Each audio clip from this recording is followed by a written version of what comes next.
What's good? What's good? What's good, baby? Welcome to another installment of MBS Centrals. Let's talk about it. Of course, I'm your host, Truex, the sports junkie. Man, we got a fire show for y'all tonight. But of course, I got my brother from another mother from the Bay Area. What up, Keo? Yo, what's good, man? I'm looking forward to tonight's show. I'm just looking forward to it. I can't wait, man.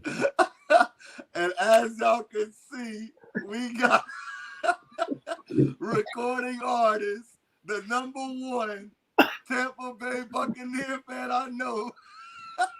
and we need to stop all that already. Just stop it all. My boy, CUPID. What up, homie? Man, bro, you know right now I'm on cloud nine. You know, we in the bowl, baby. And we at home, so you know it's all good, man. Oh my God, I prayed that this day didn't happen all year long. I'm like, man, please don't let Brady get to the championship. I gotta listen to this all year long. But also before we even go to the next thing, he is also the reigning champ in the Kings League. How that feels? Man, it feels good, and you know my arch rival finished opposite of me, so it's even as a double doozy. You know, right now, man, it's just everything just going good, man. I think it's because I got me a new girl, like on my lucky stage. Definitely, brother. Well, we got another guest that's gonna be coming on here soon. We're waiting for him. I don't know where he's at. He's not ducking you, huh? Oh no! This is supposed to be a showdown between two arch rivals, two different sides of the spectrum. Oh yeah, they don't agree on anything. It seems like.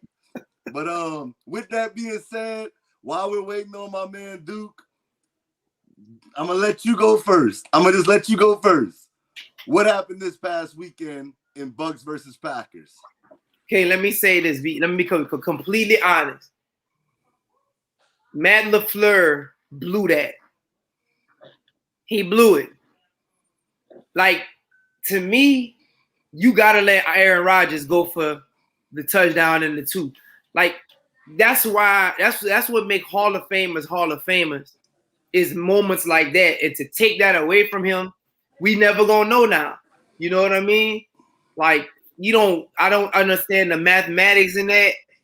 I don't understand. I'm glad he did it, but I think that was like a terrible call by him, man.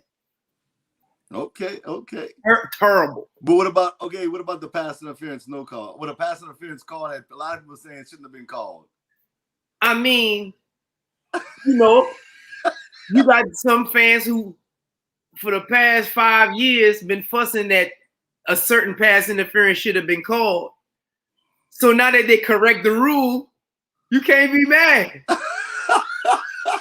You know, I want to thank the Saints for protesting. Here we go. If it wasn't for the Saints and that call and them, you know, being so steadfast about that, the NFL would not have fixed the rule like they fixed the rule for the game Sunday, dog. Cause hey, you saw how much he pulled his shirt, bro.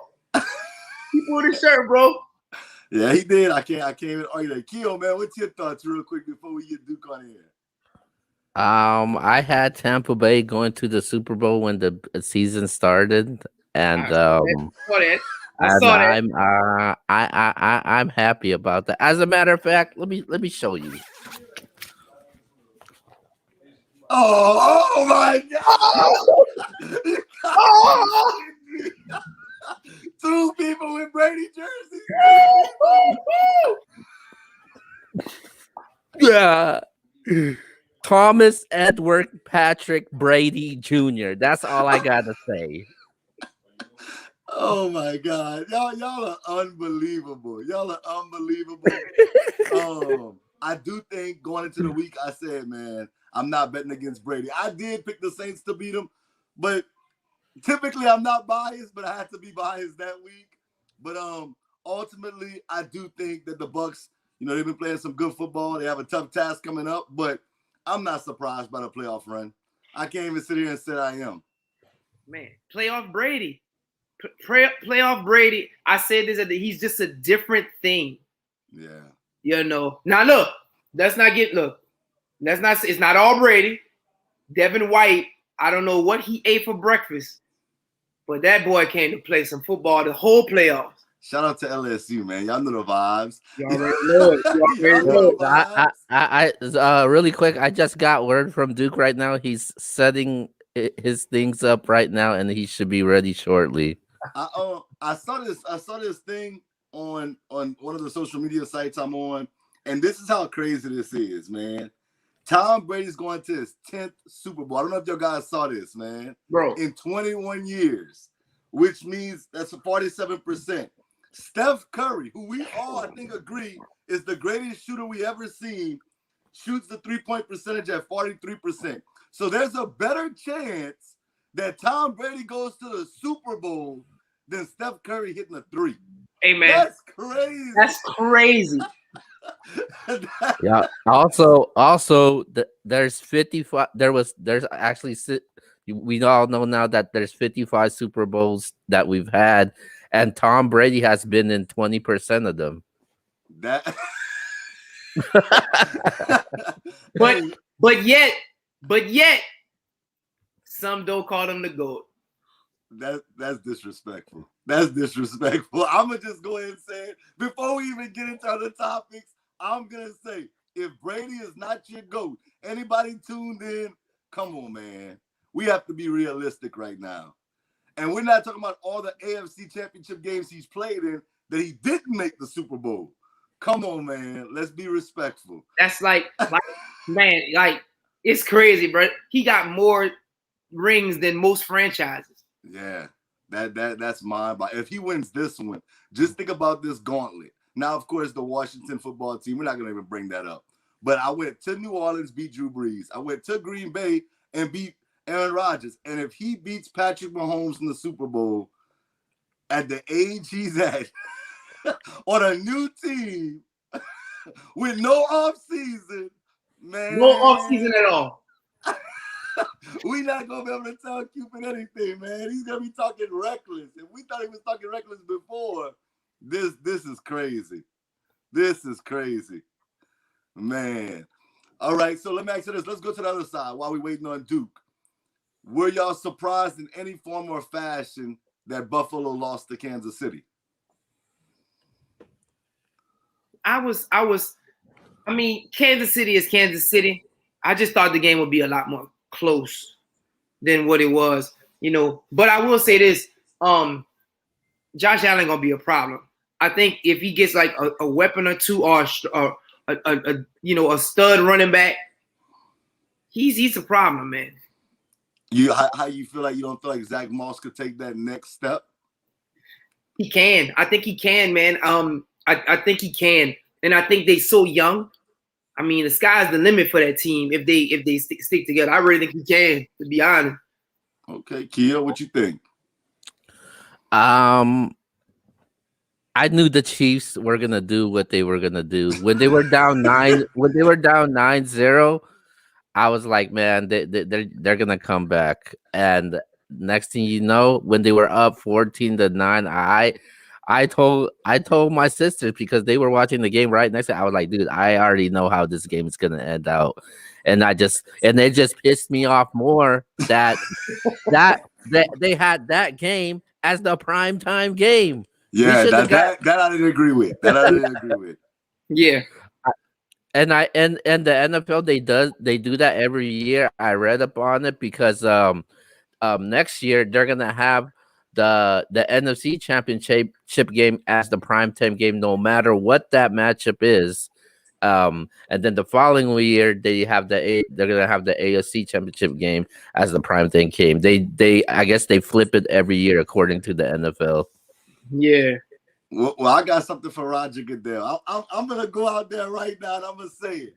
Y'all need to have my guy, New Cupid, at the Super Bowl doing some type of performance, whether it's halftime, whether it's singing the national anthem, so that he, can be there live in person to see his Bucks play the Kansas City Chiefs. As far as the game is concerned, though, I wasn't surprised at all. Before the season, I had the Kansas City Chiefs win the whole Super Bowl. I just thought that they're too dynamic offensively. They re-signed Chris Jones. He's a monster in the middle. Tyrann Mathieu makes plays. I just think that team, bro, it's going to be hard for me to think that the Bucks are going to beat them. Now, listen, this is with that being said, I want to say this. We're talking about Tom Brady, though. He's basically the Jordan of our era in football. This dude you don't bet against him. So I understand for anybody out there saying the Bucks are going to win this game. I think this is a 50-50 toss-up game. You can't bet against Brady, but, man, the Chiefs are so good and so dynamic. With that being said, though, hold up. With that being said, we got the homie, the legend himself, Hub City Records, super producer, Duke, dog. What up, homie? Do we have volume on him? You can hear us?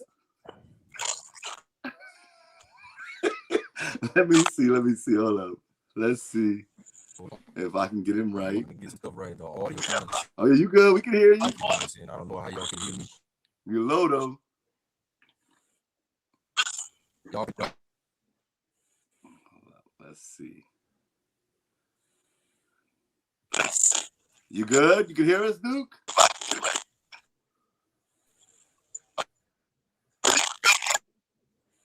You can hear me? You're low. Say something. We apologize for the technical difficulties. We're going to get him right, though. Let's see. Y'all can hear me?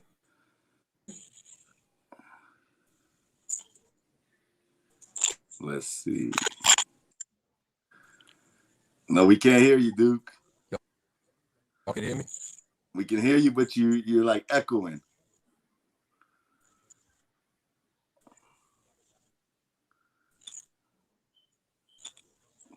Talk for us.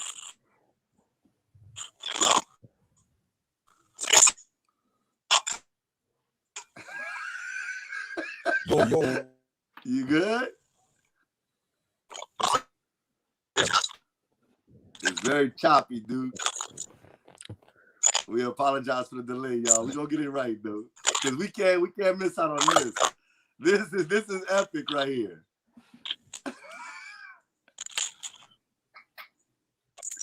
What you want him to do, Keo? You want him to boot out and come back in?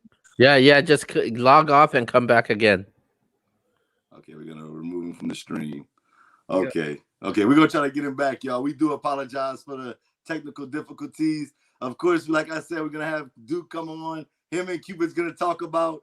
We're gonna give our top 5 quarterbacks all time. Now that Brady's in the Super Bowl for the 10th time, we're gonna talk about Drew Brees because we know Drew Brees is probably gonna retire.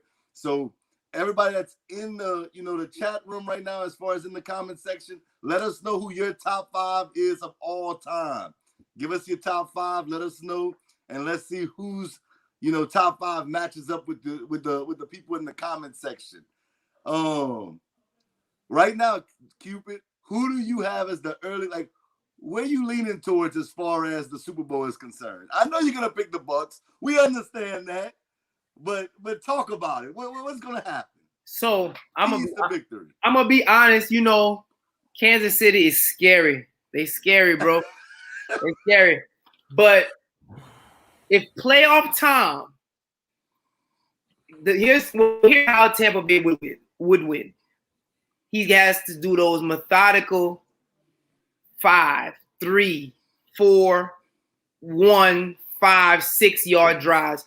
Keep the ball out of Mahomes' hands. Now, statistically, he may not have one of those, as they say, super statistical Super Bowls. But if we make it 23-17, 21-10, and he drives the ball, Fournette runs the ball, dinking dunks to Scotty Too Hotty, and to my boys. Hey, If he keep it a low scoring game, Tampa could win. Low, so it has to be low scoring. It got to be low scoring. If you start going, because now we can score 30, but you got to think. Let's be honest. Who you think got a better defense, the Saints or Kansas City? Oh man, I think Kansas City, bro. Even though I'm a Saints fan, and I'm gonna tell you why. Okay. Because to me, the Saints play bad in the clutch, and that's what bothers me. When the chips are down, and maybe that's just because I'm talking as a Saints fan. It's like they find ways to mess up. It's like they create new ways, they invent new ways to mess up defensively. Whether it's giving up a last overtime touchdown to Kyle Rudolph versus the Vikings in a playoff game where you're the favorite and you're at home, the Saints find ways to mess up defensively, especially in the passing game. Well, I'll say if it's low and playoff time can manipulate the clock, they can win.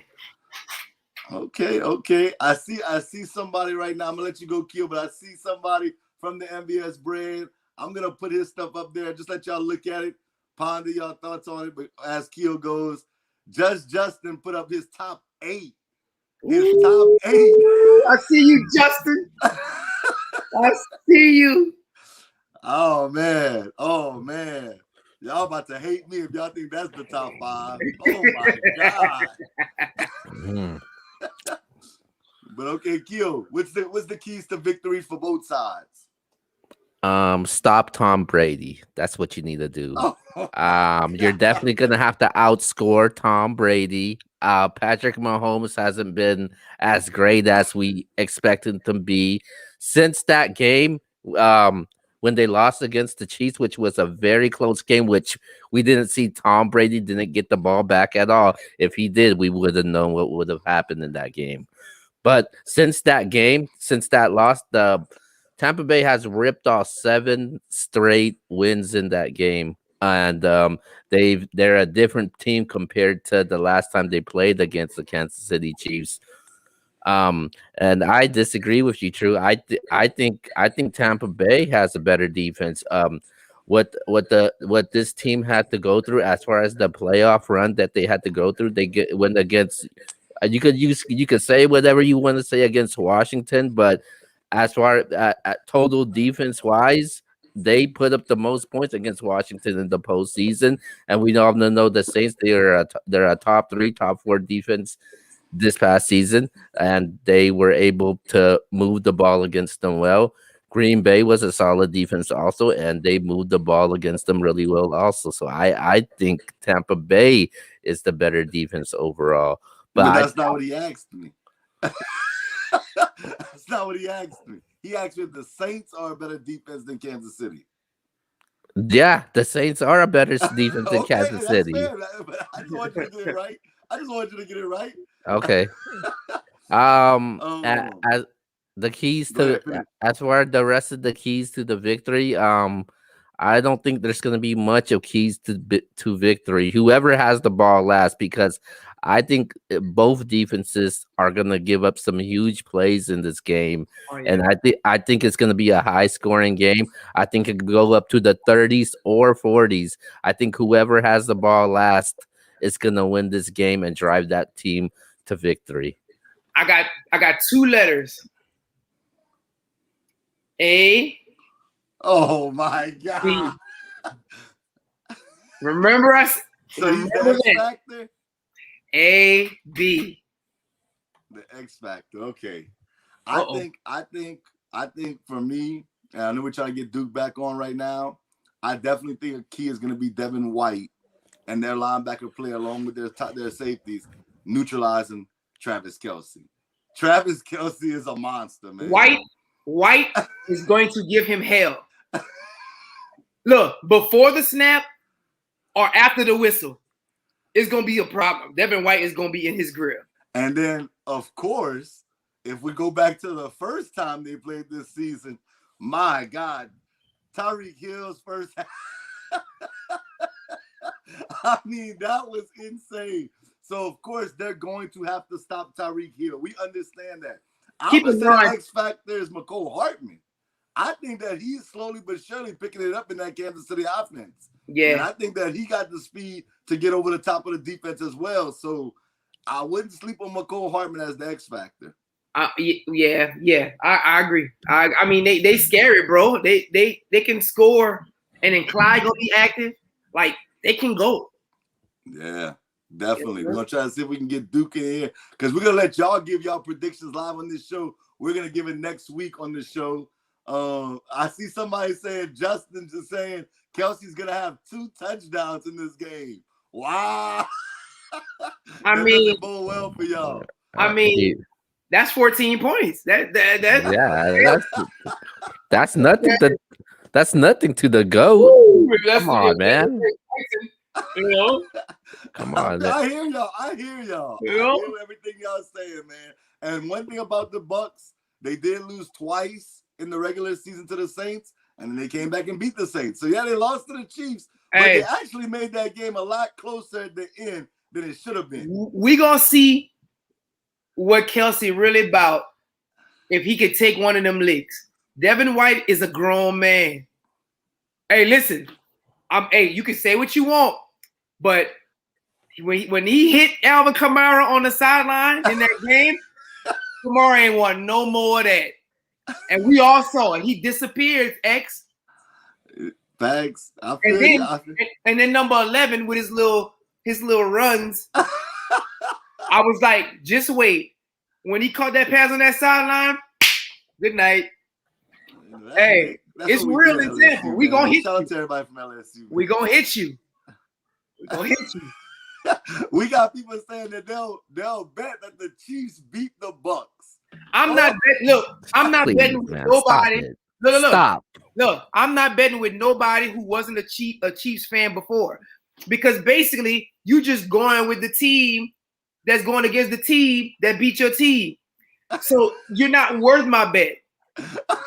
If you were any team before fan, why would I bet you the Chiefs go win? I mean, that's process of elimination. That's the only team left. Well, I mean, you can win some money. I mean, at the end of the day, I get it. Pride. I get it. But last week, you know how many buffoons I took money because they was betting for Aaron Rodgers just because Tom Brady beat the Bucks beat the Saints. Oh, you're not gonna beat Aaron Rodgers. You have no confidence in Aaron Rodgers, but you just betting just because they play in the Bucks. It's process of elimination. Let me ask you this: Who said he was gonna make that bet? I'm gonna put it up. Marcello, what up, baby? Marcello don't have a choice. That's the only other team left. Like, Marcello, you don't have any other options, so you gotta go with them. Possibly because they probably beat your team. Next. Yeah. Next. Hey. You can't bet, bro. You can't bet on a team. The only other option, like that, don't count. It's process of elimination. Oh man. Come on, man. I feel you. Like, we try to get Duke back in here. Come on, Duke, man. Because I can't wait for you and Duke to go at it.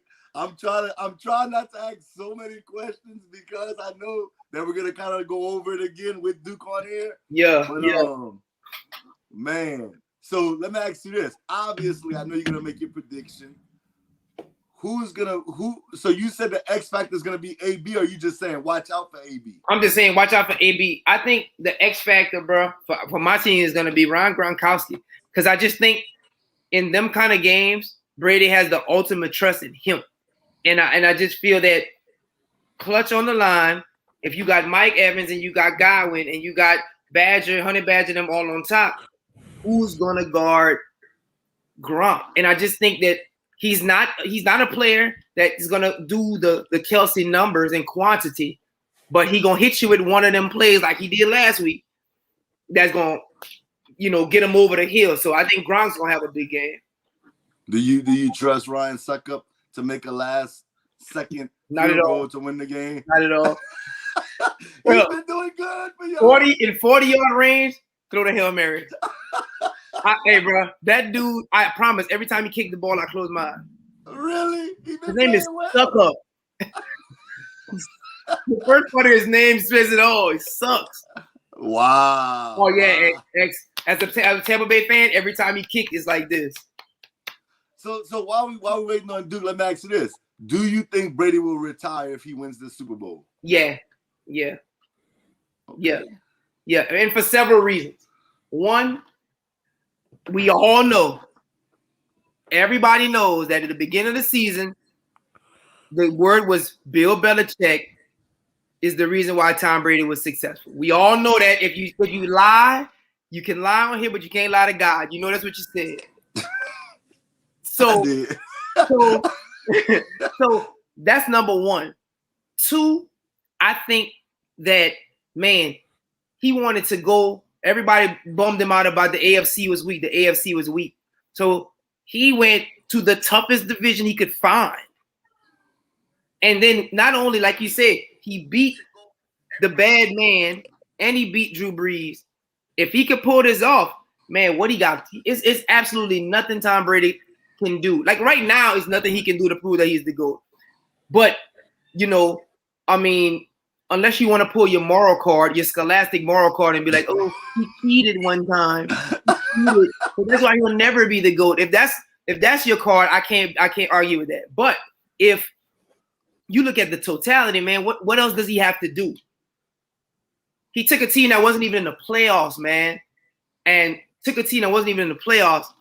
brought them to the Super Bowl, bro. Like, not, and look at the route he had to go through to do that. Mm-hmm.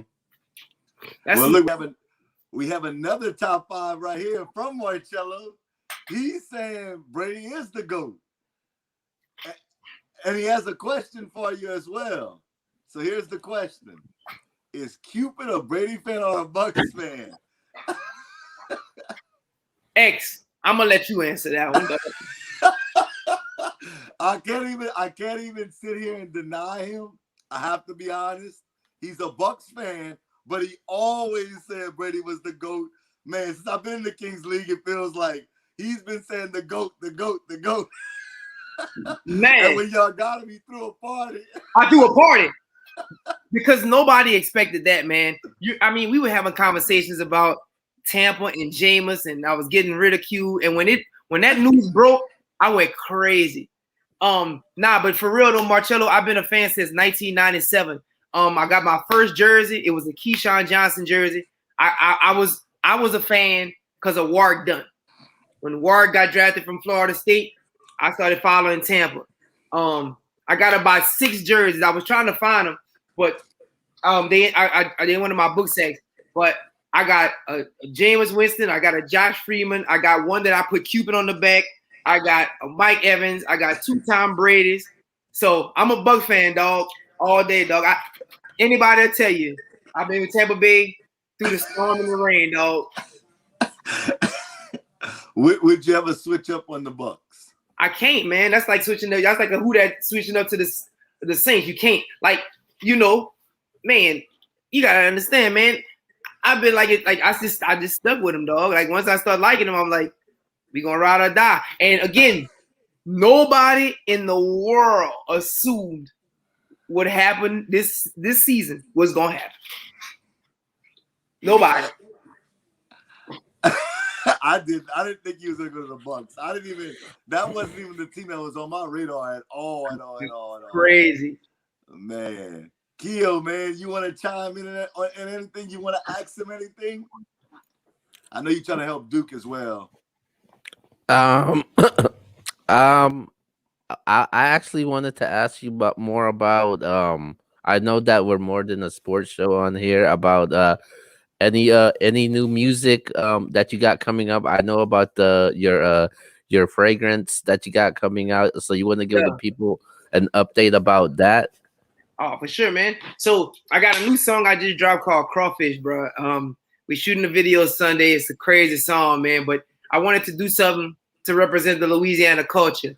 And, I sometimes when I make songs, I throw a little humor in it to kind of, get people heads spinning. But Crawfish is out now, and I got a new line dance song called Flex that's doing real good. So those are my latest 2 songs. I got my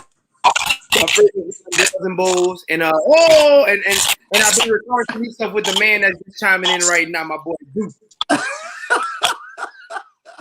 Let's see if we can get him right. Because Right now, we all over the place, baby. But we gonna get it. We gonna get it. Man, where are you shooting the video at? In Lafayette? Paul Davis Park, bro. I don't have no permit. Pull up, come be in the video till they kick us out the park. Oh, Wear your mask. oh man. Oh Right, man. it's real ratchet, bro. I ain't mad at you. I ain't mad at Yeah, you. man. So we doing that, and like I say, just trying to wait for things to get better so I can get on the road and back touring again, man. Definitely, definitely. We can't wait for that. We can't wait for that. So the new album. Let's talk about that. When you drop the new album, or when did it come out? What's up? No, man. I'm just dropping singles until we get to phase 4, and then I'm gonna drop my album. Because with an album, you got to tour, and you got to hit all these cities and introduce the music. So until I can do that, man, it's hard for me to put a whole album out because I don't want to waste all of the content. Gotcha. Be sitting back, man, at the house, man. So when we get to phase 3.5, I'm gonna start announcing the album on the way, bro. Got you. Oh yeah, man. Let's see if we get Duke right. Let's see if we can get Duke right. Let's get him mic'd up. Let's see what's up. Because this is highly anticipated. yeah, man. Oh man. So as we still waiting on Duke, Q, let them know who your NBA team is. Let them know who what? Your NBA team is. I'm not a LeBron fan at all, but I'm a Laker fan to my soul, bro. 1979. That's my team. So go Lakers, dog. Hey, bro, this has been my year, bro. We got LeBron. Then we got Tom Brady in Tampa, dog. This is my year, dog. This is me, and I won the championship, dog. It's just That's crazy. That's year, crazy. Dog. It has been your year. Everybody else is getting upset with COVID, and you out here just living your best life. Balling. Oh man, we trying to get Duke right, y'all. I promise y'all, we trying to get him right. Okay, let me ask you this: as we waiting on Duke, who's gonna throw for more passing yards in the Super Bowl? Patrick Mahomes or Tom Brady? Mahomes. Okay. More rushing yards. The two-headed monster or three-headed monster in Kansas City with Williams, Edwards-Helaire, and possibly Le'Veon Bell could get some touches, or will it be your two-headed monster in Tampa? Bug boys all day. Okay. More receiving yards. Mike Evans or Tyreek Hill? Tyreek Hill. Okay. Gronk or Kelsey? Kelsey. Oh, you lead it there. Okay. Who will have more turnovers? Kansas City. Oh, okay. Who will be sacked more? Mahomes. Okay. Mahomes. Who you give the edge to on special teams?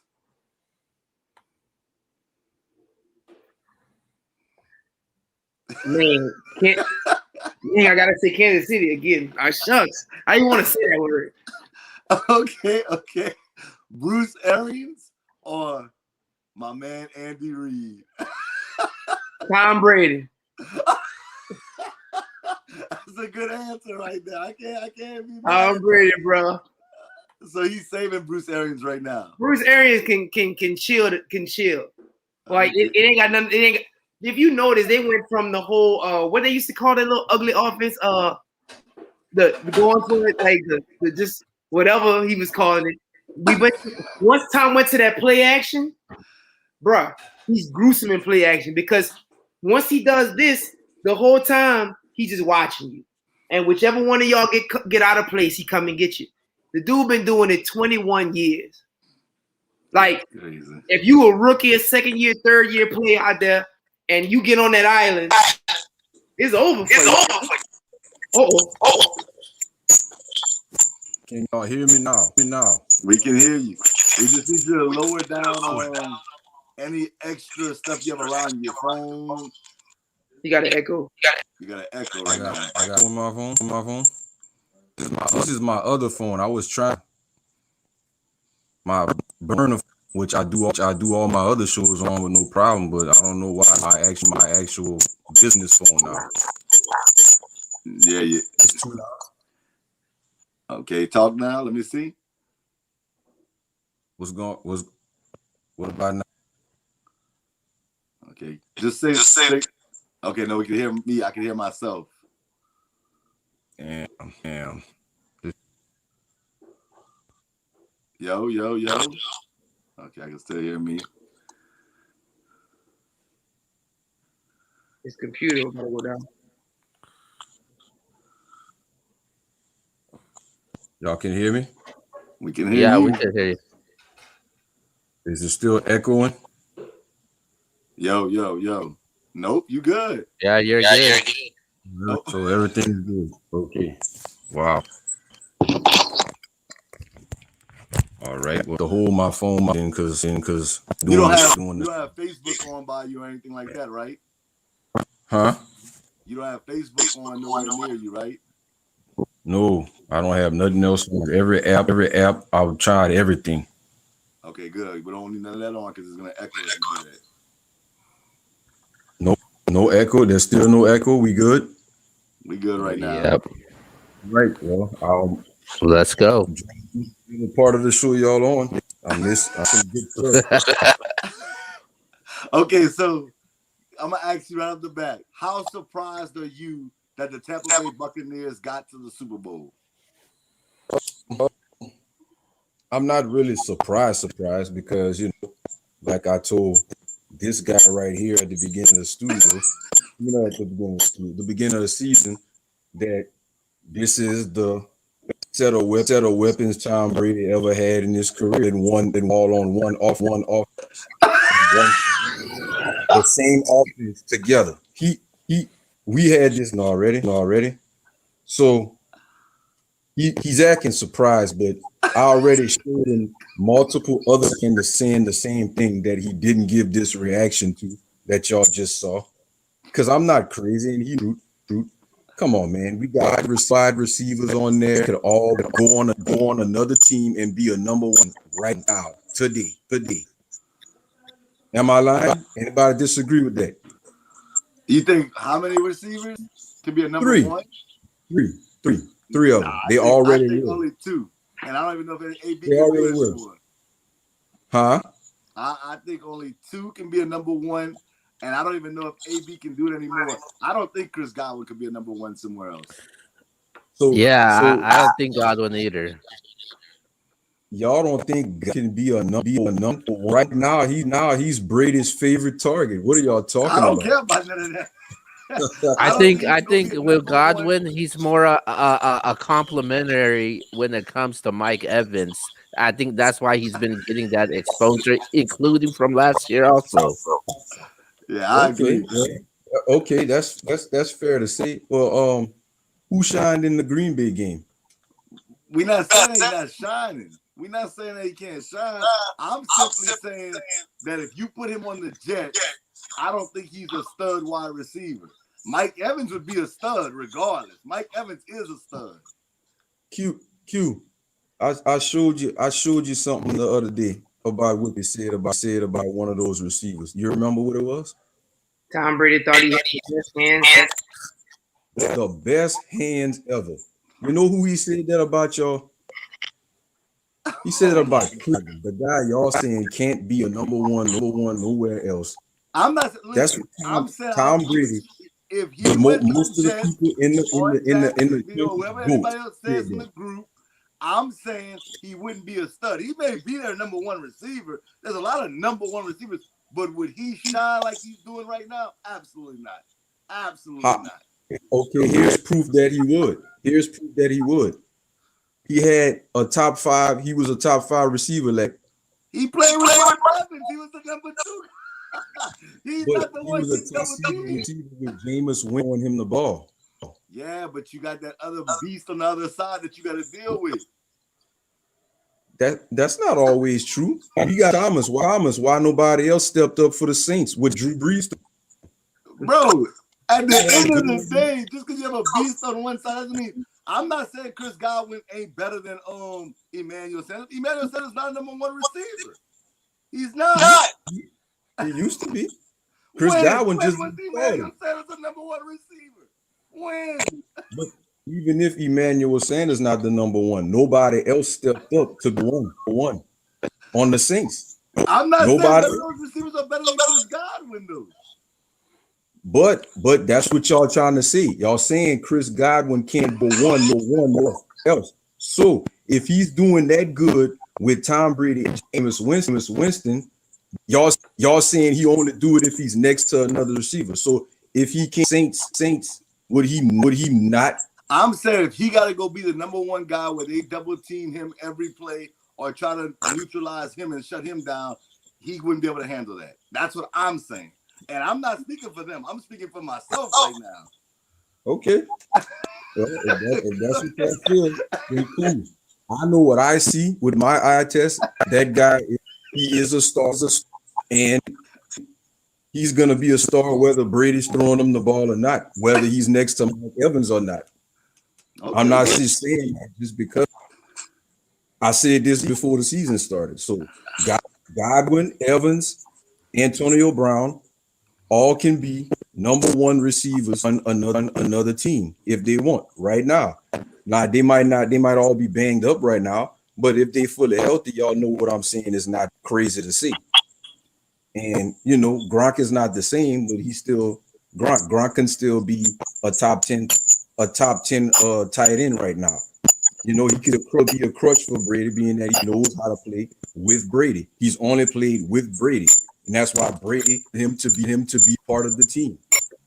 With that and Ronald Jones and Leonard Fournette actually been shining and at one of the key factors in the Bucks is doing well in the playoffs right now. So I don't want to hear nobody say Leonard fell off because it looked like he picking up steam right now.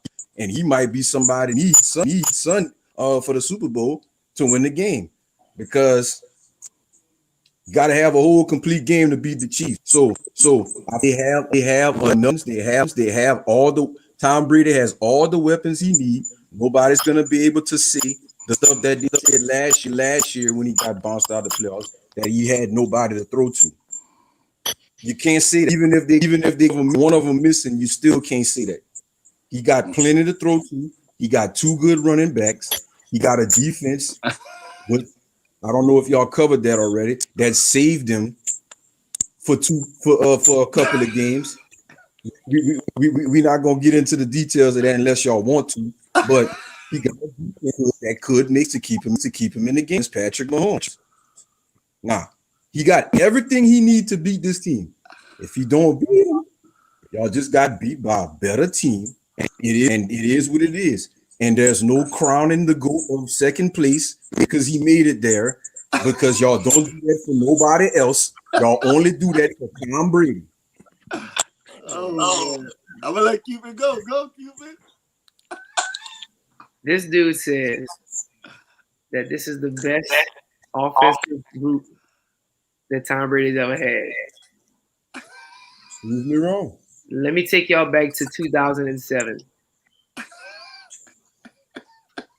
Randy Moss, Wes Welker, Kevin Falk. No, Kevin Falk.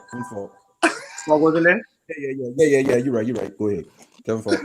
Okay, let me pull up my notes. Kevin Falk. We had Ben Watson and a guy by the name of Mr. Stallworth. Stallworth. Is that team not better with offensive weapons now? You got one of the best wide receivers of all time in that offense. As a group, that is not better than as now. Especially at tight end. Gronk now is better than Ben Watson then. Still, Gronk now is still better than Ben Watson then.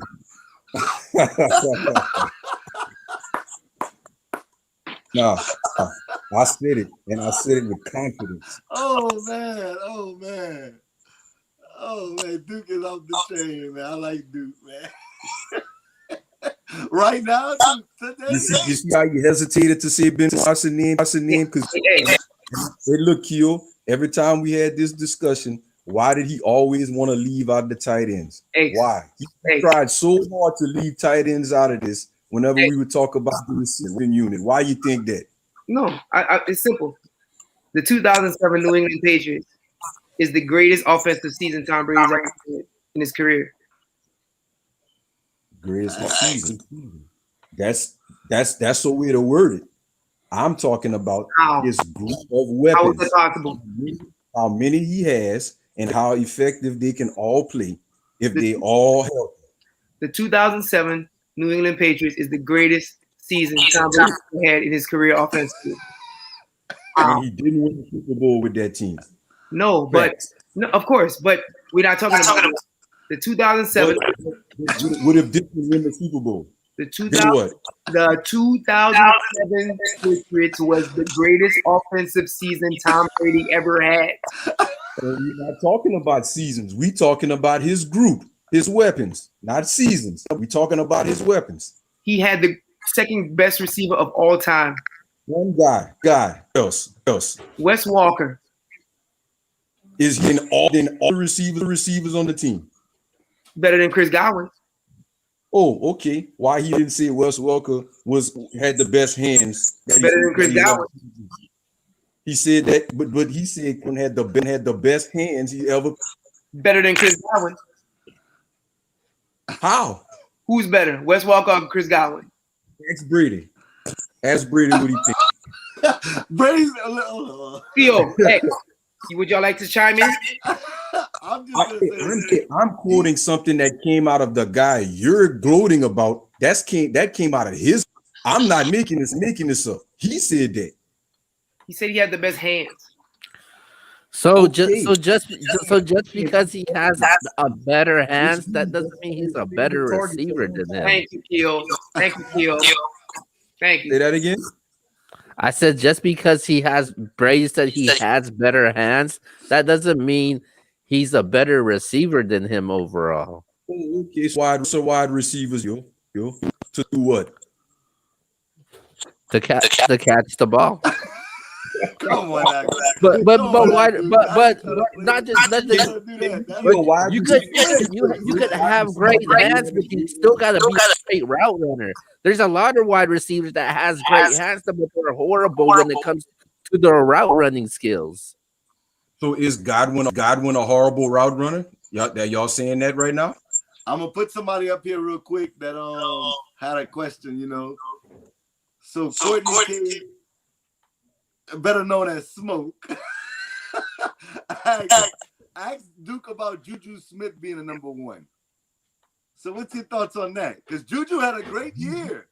But when he was the number one. Well, right now, Juju Smith is battling being another guy named Deontay Johnson. Juju Smith's not the number one. But before last year, did anybody think Deontay Johnson was going to be the guy he is? Yeah, but what I'm saying is you see how the decline in Juju Smith-Schuster because AB is not there no more. Bro, Juju Smith-Schuster had a decent. I never say he didn't. Big Ben there last year. Didn't he get hurt last year? Look, check this out, Duke. Martavius Bryant had a wonderful year with AB on the other side. Where he's at right now. Yeah, but that's I don't consider Martavius Bryant a number one receiver. I'm just saying you could have a good year being a number two. That doesn't mean that you could be a number one receiver. That's all I'm saying. Okay, but even so, let me ask you this. When Juju Smith had that good season, did he have buzz than AB? Did he have what? Did he have better than AB? No, he didn't have numbers than AB. Okay. So if your number two are better numbers than the number one, then how can that not be? So you think Chris Godwin's a better receiver than Mike Evans? I'm not saying he's a better than Mike Evans. He's being thrown the ball to a lot, which means He's a guy that could be dependent all the time, because he's being thrown the ball all the time by Tom Brady, even with Mike on the field. Now, let's be honest. Let's be honest. Let's be honest. Mike Evans is not being the Mike Evans he always was this season. And they both bang up. Him and Chris Godwin, they both bang up. So him being ill is not why Chris Godwin is signing, because he the Mike Evans he always was. Chris Godwin is getting the ball because Tom Brady thinks he has the best hands that he's ever thrown to. And you can't be a great receiver without having great hands. That's all I'm saying. Cupid, I'll let you give the final say on it, because we got to move on to our next topic, and we're going to be talking a lot about Brady and the book. I don't want to talk about it. Move on. All right. So let's move on to our next topic, because we got a lot to discuss. So before we talk more about Brady and Tampa Bay and all that, we're gonna talk about a team that was on the losing side of the stick, and I'm talking about the Green Bay Packers. They lose again, once again in the NFC Championship game to the Tampa Bay Buccaneers. So there's a lot of blaming and pointing fingers going on. So who is the blame? Is it Matt LaFleur or is it Aaron Rodgers? Who going first? Oh, let me go. Me. I'm not gonna point the blame on one person, because that's a team thing. Like, everybody played a part in the outcome of the game. So I know what would have happened if they was able to get the ball back after that pass in was called. I can't. Aaron Rodgers wouldn't have done what we always known he could do, which is drive down the field and win a game. So there was an opportunity for that to happen. It was taken because of the penalty. So on say, oh, well, it was a this and that and that. They still almost had a chance to win. So I'm not gonna blame him, because Aaron Rodgers couldn't himself. He had no control over the pass. The weekend who created the who did the pass interference. If we're gonna blame one person, because them stopped them from having final chance to win the game. Why do that? Because there was a lot of things that led up to that. Q.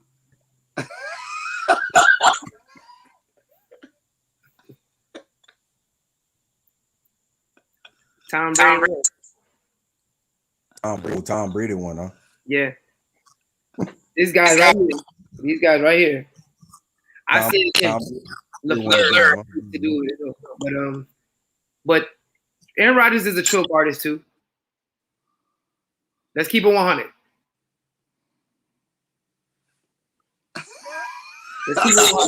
He's a choke artist too. Him and Breeze. And Breeze, why you gotta take shots at my quarterback, man? My bad.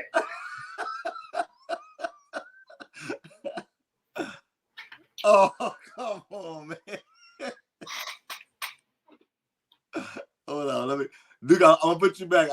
It's an echo every time we talk with you. Yeah, every time he gets on the line, it echoes. Oh, okay. All right. Okay. Kia, what you think?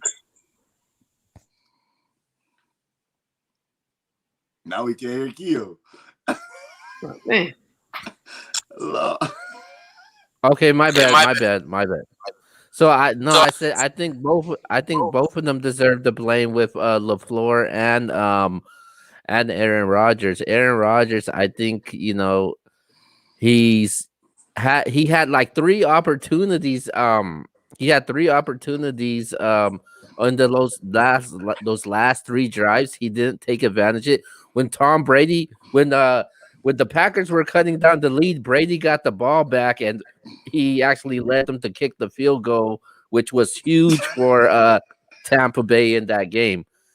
And I do blame LaFleur also because he should have gave it to the guy that's been holding it down for them throughout this whole season, the guy that's gonna win the MVP this season. And obviously he did not trust him. And I know that they said that there was a lot of communication issues. Aaron thought, they were gonna go through the 4 down territory and actually go for it. And LaFleur said, hey, we were trusting on our defense.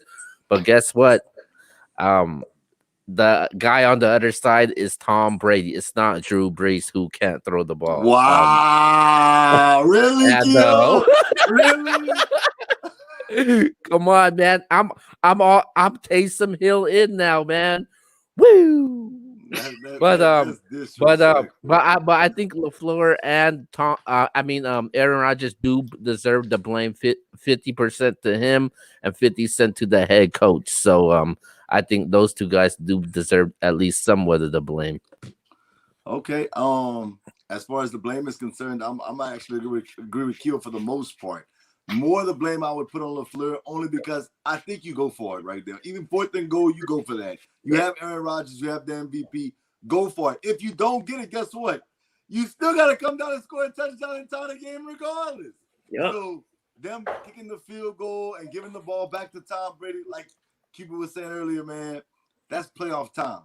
At the end of the day, and I know a lot of people was going to say, oh, well, that wasn't pass interference. It was. Now, did they let other things go in the game? I get all that. But at the end of the day, they saw it. They have to call it. You may not like it. I'm not a Bucs fan at all. But you got to call it. If you see it, it's a pass interference, you got to call it. I'm going to let Duke go. Here we go. Of pass interference. All right. So, they called the pass interference, right? They was letting that go game, right? The one and only pass interference call is the one up Aaron Rodgers from back on the field. Now, we had a scenario about 2 years in the Superdome. Breeze at quarterback. Right? If that was Tom Brady, guys, would they have got together, discussed the play, and still a flag on the ground? Even though that was 2 penalties, not just pass interference, it was 2 penalties. It was pass interference and helmet to helmet. Didn't call it. But the ones letting pass interference the whole game. But boy, that was a play where if they didn't, Aaron Rodgers was going to get the ball back, and they made sure they called penalty. Why couldn't they be that consistent? Same exact game, NFC Championship years ago. Why? Because one guy it was Breeze and the other guy it was Brady. It's one of the things that a lot of people like me point out and let guys like this guy that this is the kind that Brady benefits from that other quarter. Don't. When he need a flag, going to get it. And we said game Sunday. He got that flag. That was the only pass interference called. Not the only one that happened. That was the only one that was called. And it kept Green Bay from getting the ball back. That was on a just like the Saints, third down play. It caused the first down and sealed. After that first down, the game was over. That was it. Done. Go ahead, Q. Before that play, how many times did Aaron Rodgers have an opportunity to score? How many 3-and-outs did he had? How many 3-and-outs he had? I don't remember that 3. Still don't mean that if he had another, he wouldn't have done it. So even you put it like this, saying you banning the word if, but let's just say if he had another, is it guaranteed that he was going to not drive down the field and win the game?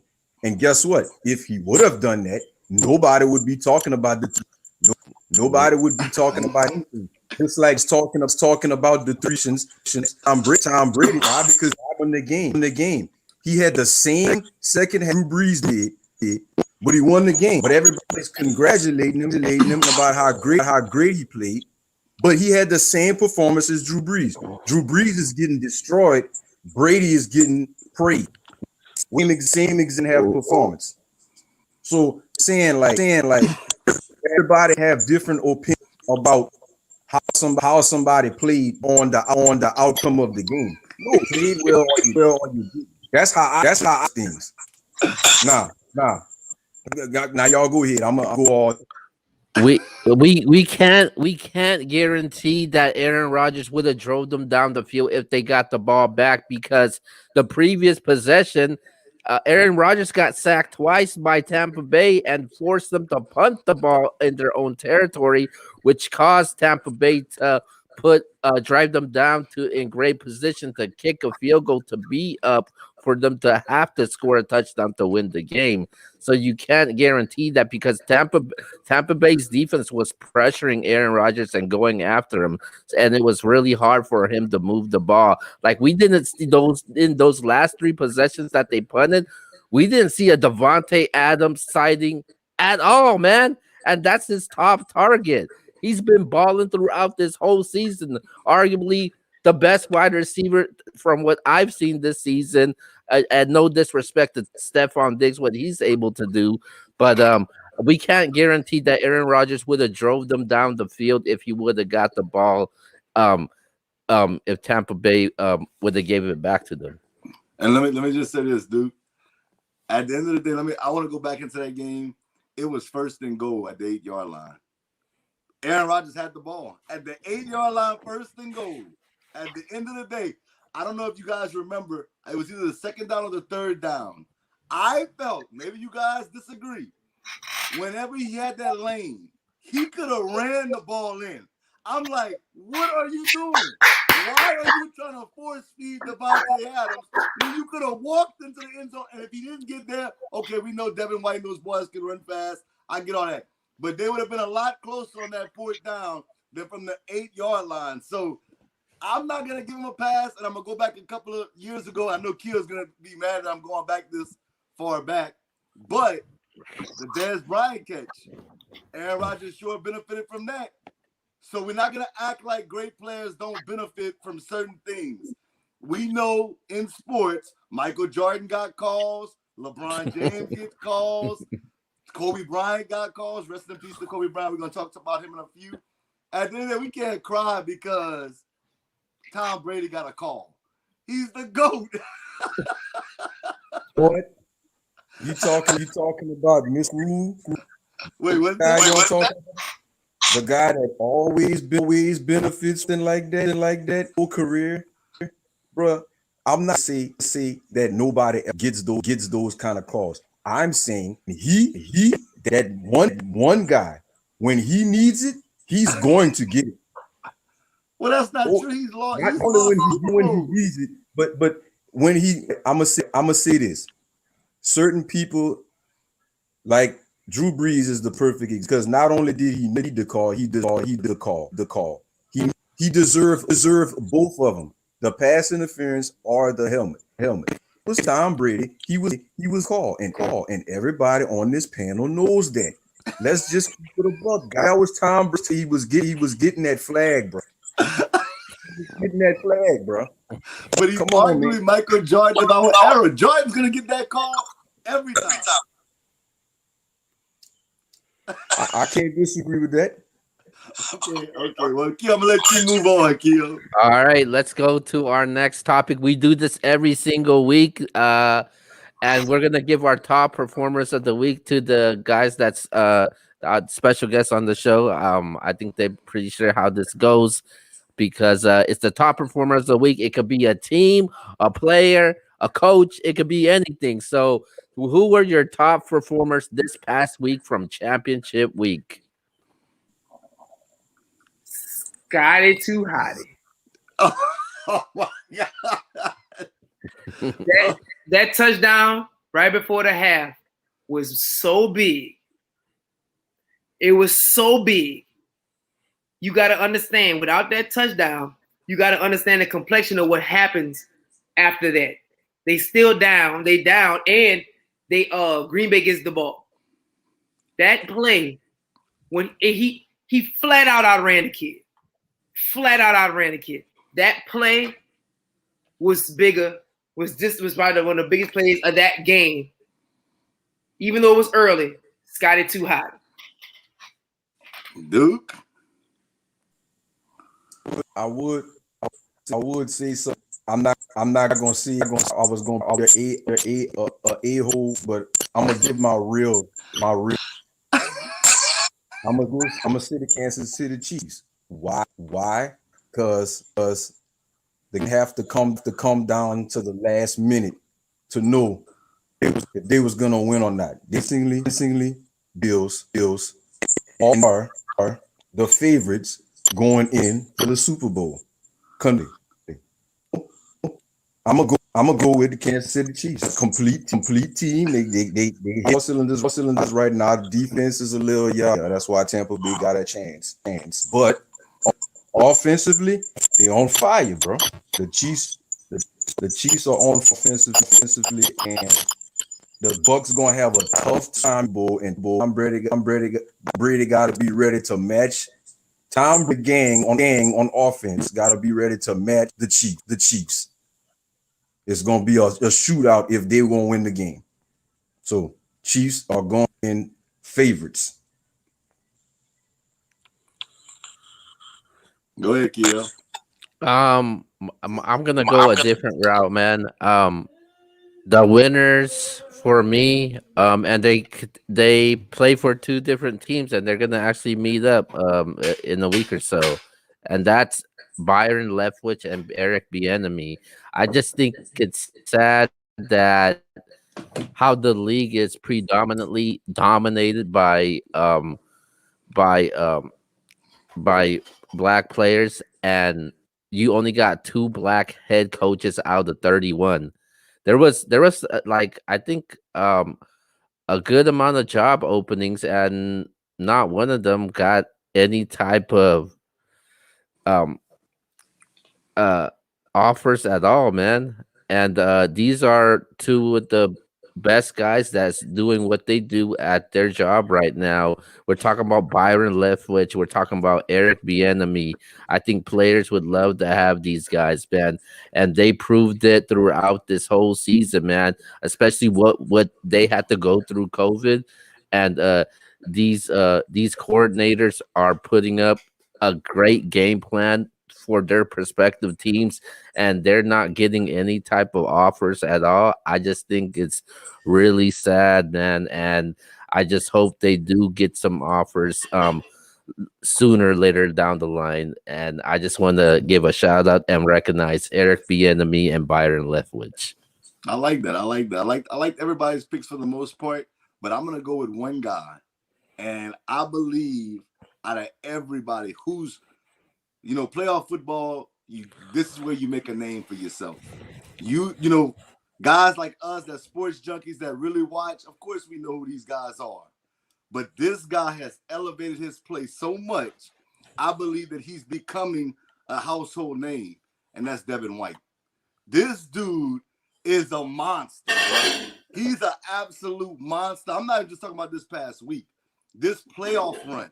He is showing everybody why he was drafted that high out of LSU. This dude, sideline to sideline, just the emotional leader of the Tampa Bay Buccaneers defense. I truly believe he elevates everybody around him on that Bucs defense. I have to say right now, if I have one winner of the postseason, we talk about Tom Brady, but Duke just said it. Brady didn't play well in the second half. He didn't. But you know who did? Devin White and company. So I'm going with Devin White as the best performer of this past week and in the playoffs so far. He's truly making a name for himself, and he's becoming that guy at linebacker in the NFL. Keel, next topic. All right, we're gonna go to who dropped the ball. Basically, it's your loser from championship week. Like I said, it's gonna be a team, player, or coach. So let's go. Go ahead, dude. Okay. Green Bay dropped the ball because they had opportunities to win. It shouldn't have came down to if they was gonna get that flag or not. So I will say that. But uh, uh if I was to pick one person from Green Bay who really dropped the ball, is what you said earlier, X, with Aaron Rodgers on that play where he could have ran it in. Which I understand you didn't want to risk getting tackled and the clock running out because or using your timeout because you were running. You pass every down to make sure you save your clock in case they didn't catch it. I get that, but it was wide open and you Aaron Rodgers, you kills. Right there, I saw that before the replay and I was like, why you didn't run it? I was kind of questioning that, but I feel like that was the biggest dropped ball play of the game for Green Bay was that one right there. Go ahead, Q. Well, to me, Matt LaFleur, again, we could go back to it. I mean, you don't like how you gotta. Okay, most of y'all got that goofball Aaron Rodgers in your top 5. How you gonna get if he the top 5 quarterback of supposedly all time? How you don't give him a chance to win the game? That says a lot. Either A, you think that he a choke artist, or B, you made a mistake. Whichever one it is, he made that call, and he didn't give the bad man a chance to be bad. Keo, what you think? I'm going with a different route on this one also, man. The guy that dropped the ball for me is pretty obvious, man. You could blame Aaron, you could blame LaFleur, but I know where you going. I'm going to Kevin King, man. Are you kidding me? You dropped the ball.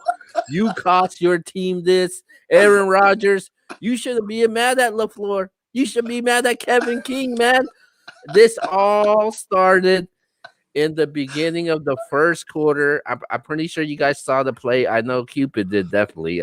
When the King mistimed that damn jump and the ball sailed over his damn head, where it was just one of the easiest touchdowns that I seen Mike Evans ever had.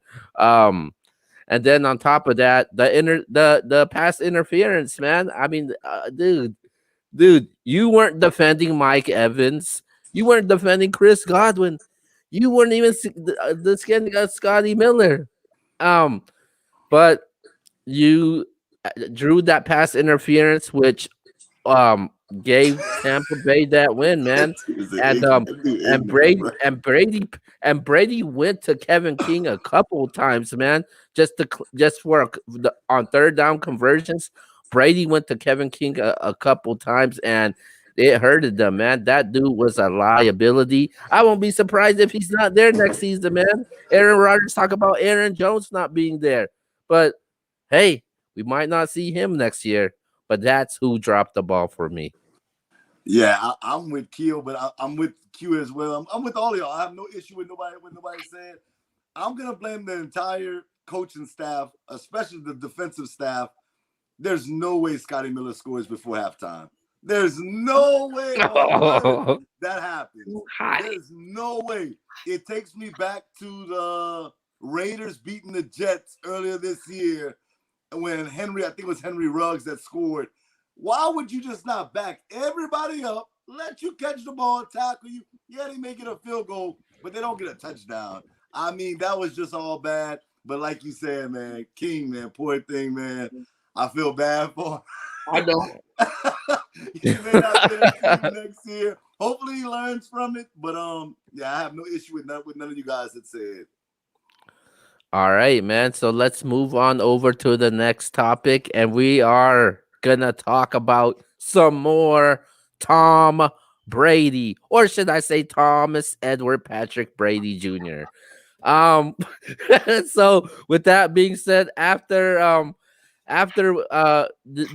defeating the Green Bay Packers in the NFC Championship game, advancing to the Super Bowl for his second team in his first year, does this signify that Tom Brady is the clear-cut GOAT? Go ahead, Duke. Okay. Well, we already know that y'all about to give the whatever reaction, so whatever. But no, that didn't make him the clear-cut GOAT because a terrible, terrible second half. So at the end of the day, look everybody laughing. We all stupid. I'm gonna wait till y'all finish so y'all can hear me. Y'all good? Let me tell y'all why he had a terrible second half and he was about to be the reason why he lost the game. So let's just say they get the ball. Let's just say Aaron Rodgers get the ball back. He drive down the field, get the game. Are we about how great Tom Brady played in that game? No, we're not. We're not even going to talk about how great he played in the Saints game. Played great in that one either.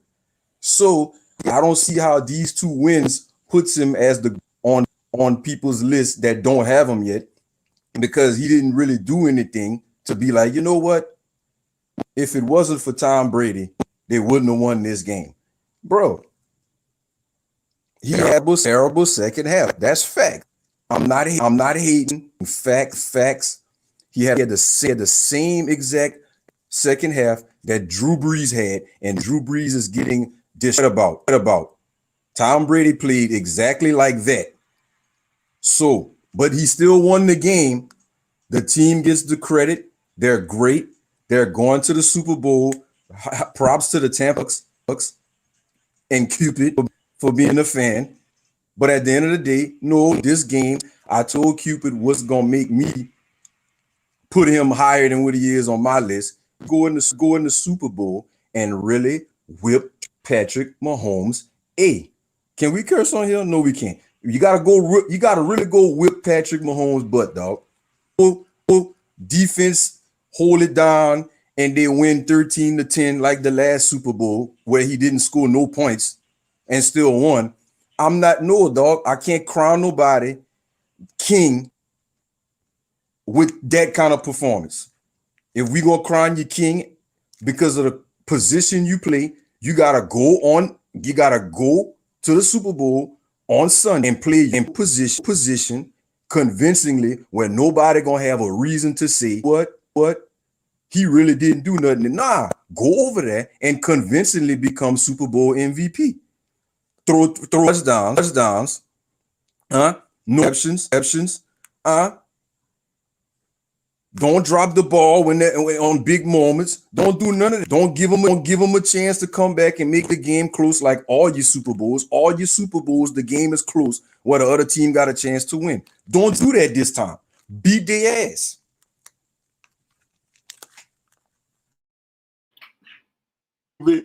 Go ahead. This dude just got through saying after one game, Tom Brady wasn't the reason. If they could have lost because he didn't play a bad game. Hey, you remember a Super Bowl that happened in 2009 when the Colts, which is a team that has a player who you would consider top 3. Remember how that guy didn't show up against the Saints? Yet you got him pretty high. I ain't gonna say yet because we're not to that part of the show. How is it that the criteria simply changes when it's Tom Brady? Because Peyton Manning had a horrible game against the Saints, if I remember correctly. If he's in your top 5, then we got a problem. Now let me break down this to you, these statistics. Tom Brady has won 6 Super Bowls. He's lost 3. Joe Montana is a great guy. Whatever. Since the year 2012, Tom Brady has won 3 Super Bowls, 2 Super Bowl MVPs, and 1 league MVP. He is the all-time passing touchdown leader of all time. Everybody you name in your top 5 don't have the stats or the rings collectively to surpass him.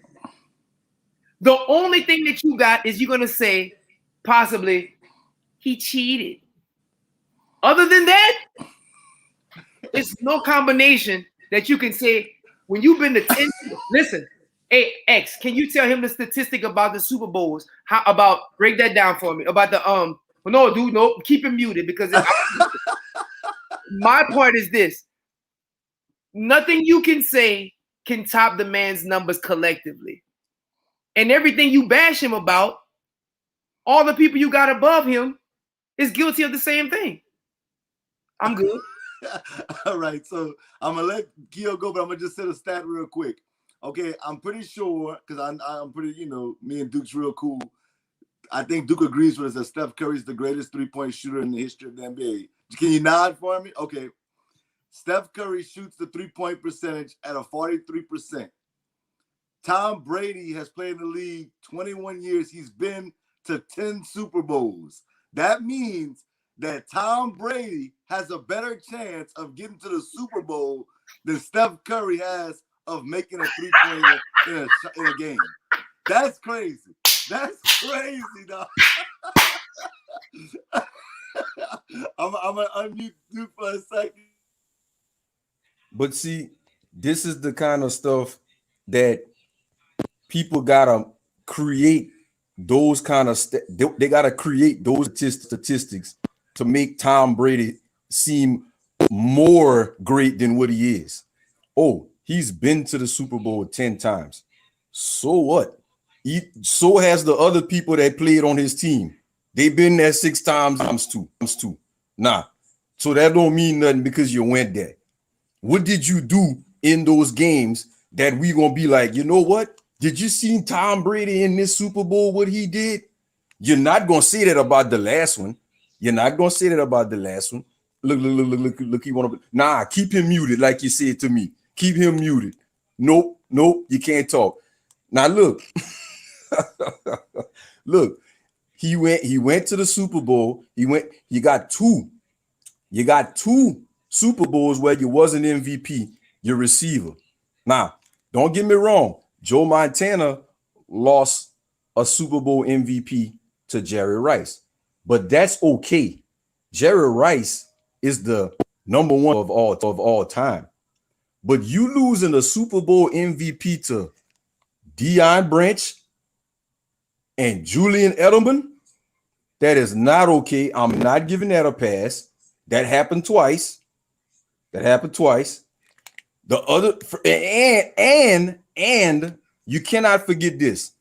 The reason why he's number 3 on my all-time list is because I cannot give number 3 because Peyton Manning is number 2, Montana's number 1. That's why he was saying what he said. Okay. The reason why you got a chance to pass up Peyton Manning. You're not going to be number 1. Why? Because 3 of your championships came during a time where y'all was cheating.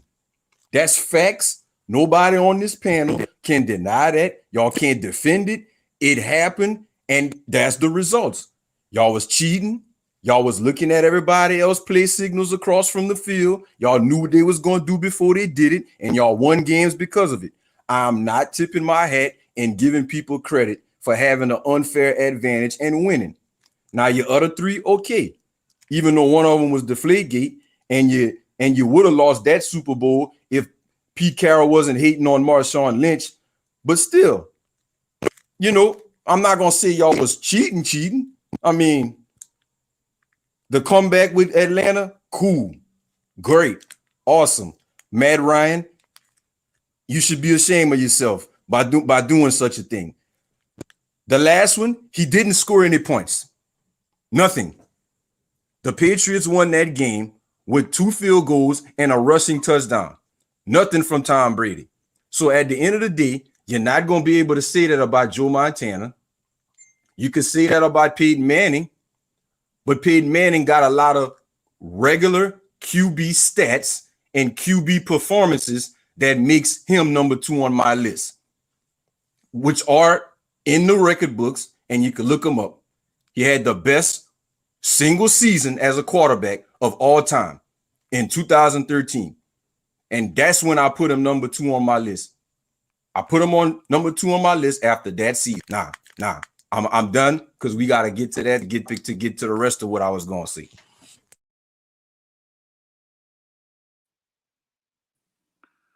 Keo, you can go. I don't know if Keo can hear me. Okay, I got it. All right. Yeah. Can we get to the topic? Let's skip all of this stuff right here. Let's get to the top 5 because that's where we at right now. Clearly. Let's go. Let's go. All right, let's go. I'm gonna let who you want to go first. You okay? Go ahead. My top 5. Tom Terrific Brady.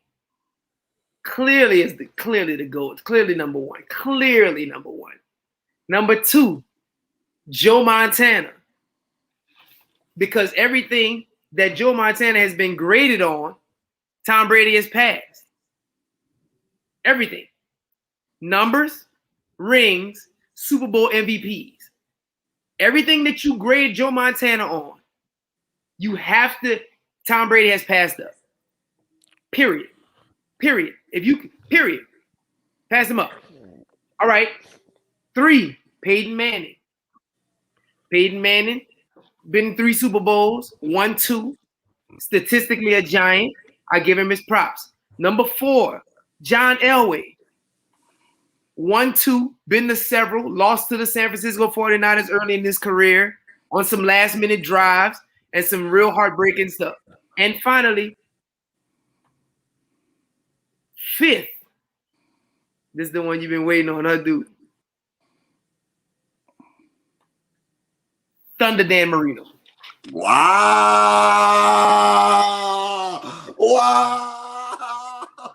Like the dude love me.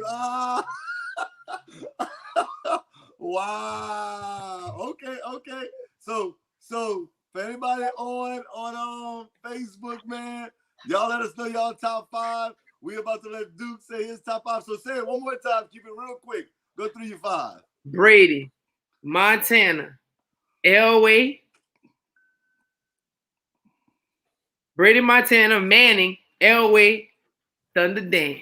Wow. Okay, hold on. Let me mute Cupid. Let me mute Keo. Let me mute myself.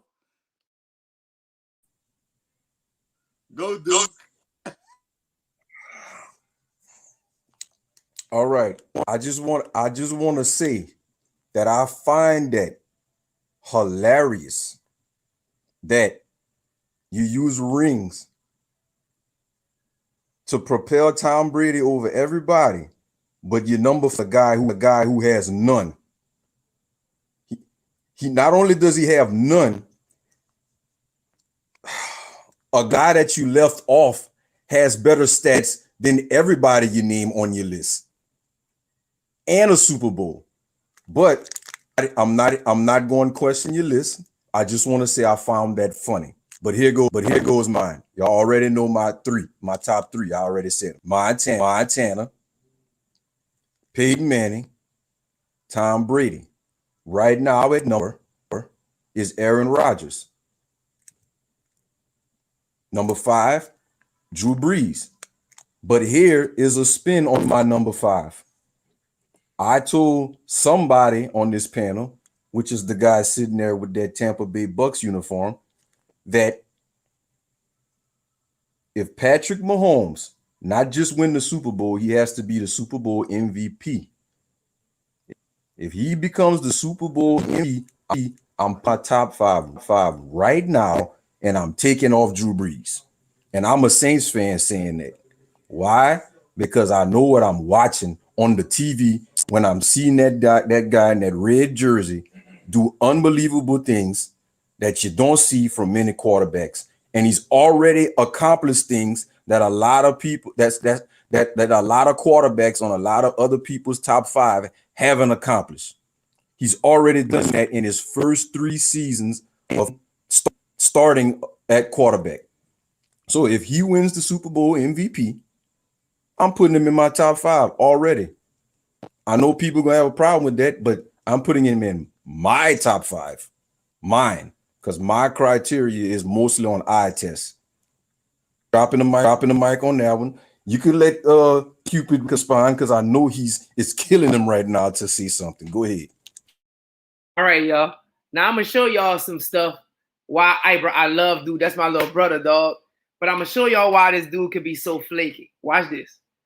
In 2012, he posted on Facebook his top 5 was Joe Montana, Drew Brees, Tom Brady, Brett Favre, and Dan Marino at 5. This is in 12. 8 years later, 9 years later, Drew Brees has not won another ring. Aaron Rodgers hadn't won another ring. Tom Brady won 3. 2 Super Bowl MVPs, 1 league MVP. So how Peyton Manning is nowhere in here. Peyton Manning won a Super Bowl with Denver, and y'all recall the previous. He didn't do it by himself with a super performance. His defense won. The same thing that you exercised Brady for, that's how the guy who you bumped from 0 to 2 won his second one. So you mean to tell me in 8 years, from Montana, Brees, Brady, Favre, and Marino, in the past 9 years, some kind of miraculous way, Brees dropped to 5, Favre got eliminated, Rodgers jumped up, and Brady won 3 more Super Bowls, 2 Super Bowl MVPs, 1 league MVP, and is the all-time passing league touchdowns of all time. All of that happened in them 8 years. What made your list change, Duke? That's what I'm saying. Nothing in those 8 years can even explain why you moved all of them people. And that's why you're flaky. I'm gonna let him respond. Hold on. Nah. This is why you're flaky with how you're trying to so say expose me for being fake. Number one, you know how ball was played between 2012 and 2021? A lot. So if your list is not changing, then you're not watching football. That's number one. Number two, I just told y'all why Peyton Manning jumped on my number 2 list. Because of what he did when he was in Denver. No, the Super Bowl wasn't because of him. But what did he do when he first got there? He had the single best quarterback season of all time. The man not only had the most touchdowns in a single season, he passed Drew Brees, who I had at number 2 at the time, for all-time passing yards by 1 yard. And he was the MVP that season. So you did all 3 of those things. You did all 3 of those things in one season. And then you was able to get your Super Bowl. Super Bowls do count. They're just not the main thing. So that's why all those guys you're asking me if they didn't win those Super Bowls, why they didn't bump up. That's because it's not about just Super Bowls with me. It's about the eye test. Aaron Rodgers has been looking like the bad man. So I'm going to put him on my top 5 because of all the seasons that have been played. Since then, he's convinced me that he should be in his top 5, in my top 5. He's dropped down because he's been declining. Like you like to say, you kept telling me how much Drew Brees been. I actually agreed with you. All right. That's why he dropped down on my list. So you know my list is not biased. Drew Brees is my quarterback. I go off of the eye test. I go off of accomplishments second. And then at the end of the day, my list is the way it is. Brady was number 3 then, and he number 3 now. And I'm telling you why he never gonna be number 1. I just explained that he can be number 2. He's never gonna be number 1 on my list because 3 of his Super Bowls he had an unfair advantage. Sorry, I can't reward that.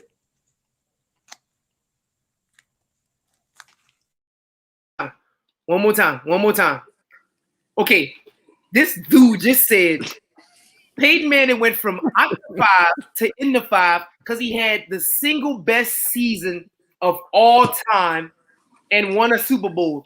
Tom Brady won 3 more, 2 Super Bowl MVPs, 1 league MVP, and he stayed at 3. Are you serious?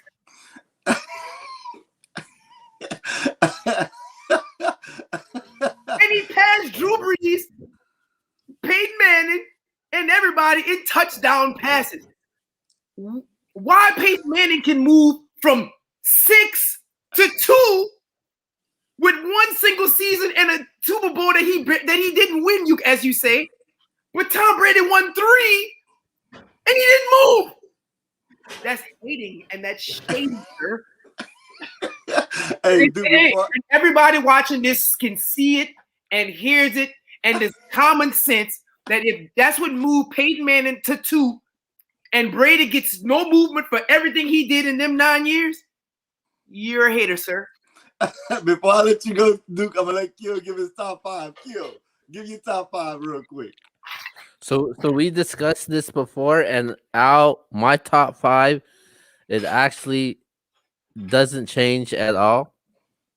Coming in at number 5 for me, I do have Brett Favre at number 5. Number 4, I have John Elway. Number 3, I got Peyton Manning. And then between the two, between Tom Brady and Joe Montana, I got Tom Brady, of course, man, at number 1. It's been a clear cut since the Super Bowl in Atlanta that Tom Brady was the GOAT. I think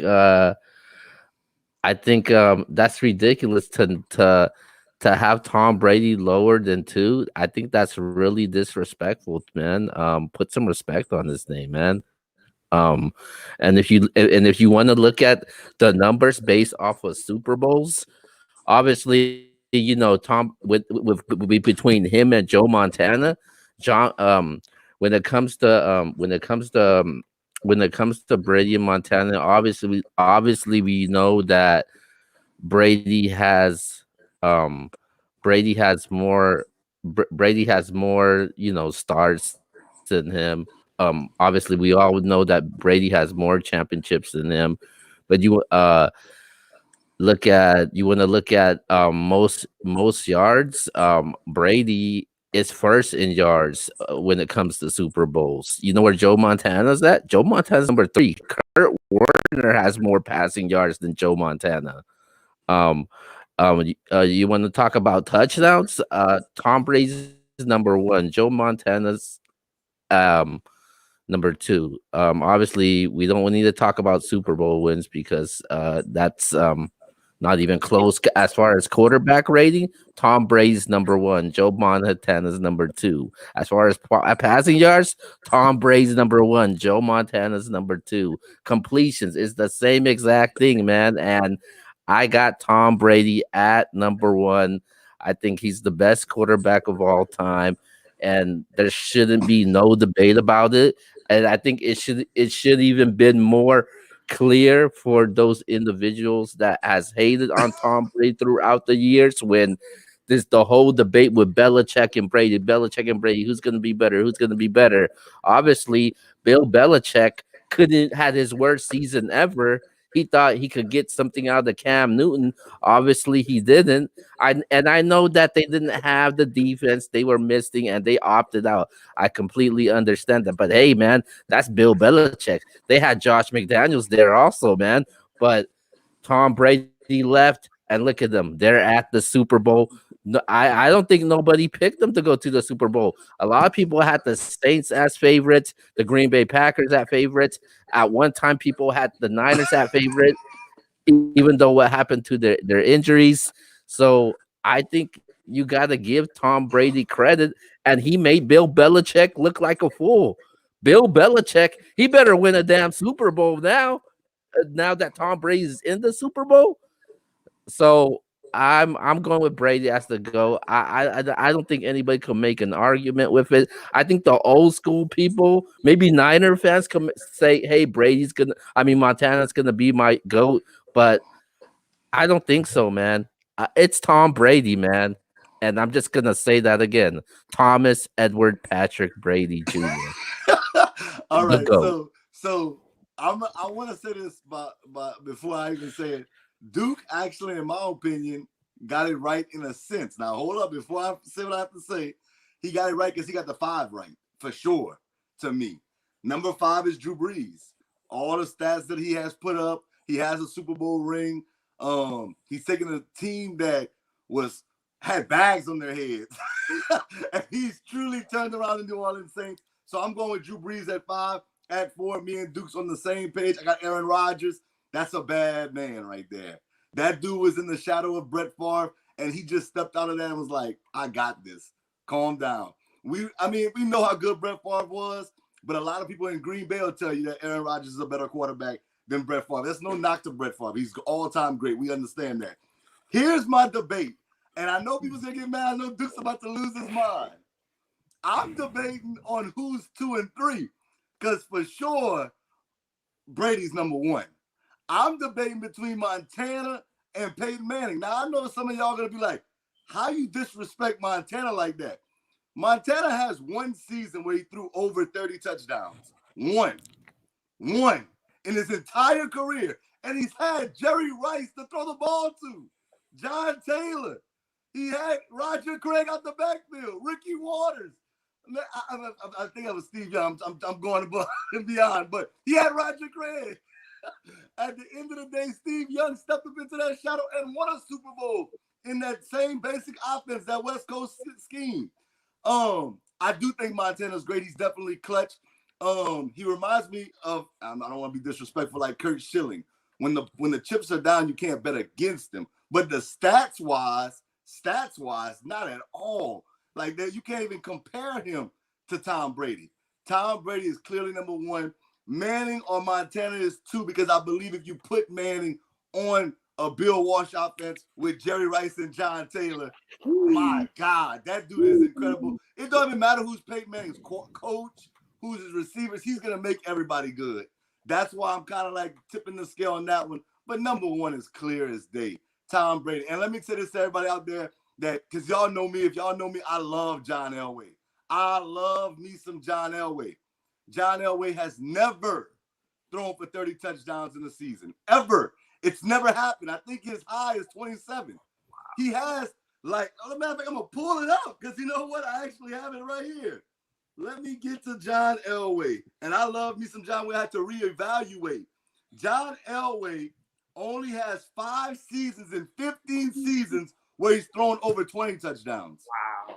That's crazy. 5 seasons in a 15-year career. I don't want to hear about the new era of passing. That at the end of the day, 5 years, he threw over 20 touchdowns, and all the rest were below 20. I'm sorry. That's not above Aaron Rodgers or Drew Brees. Because at the end of the day, if we're going to talk about era, Dan Marino was putting up big numbers in that era. So don't give me era-wise. At the end of the day, we're going to just call it what it is. If you put Aaron Rodgers on those teams, I believe Aaron Rodgers does more than what John Elway did. I love me some John Elway.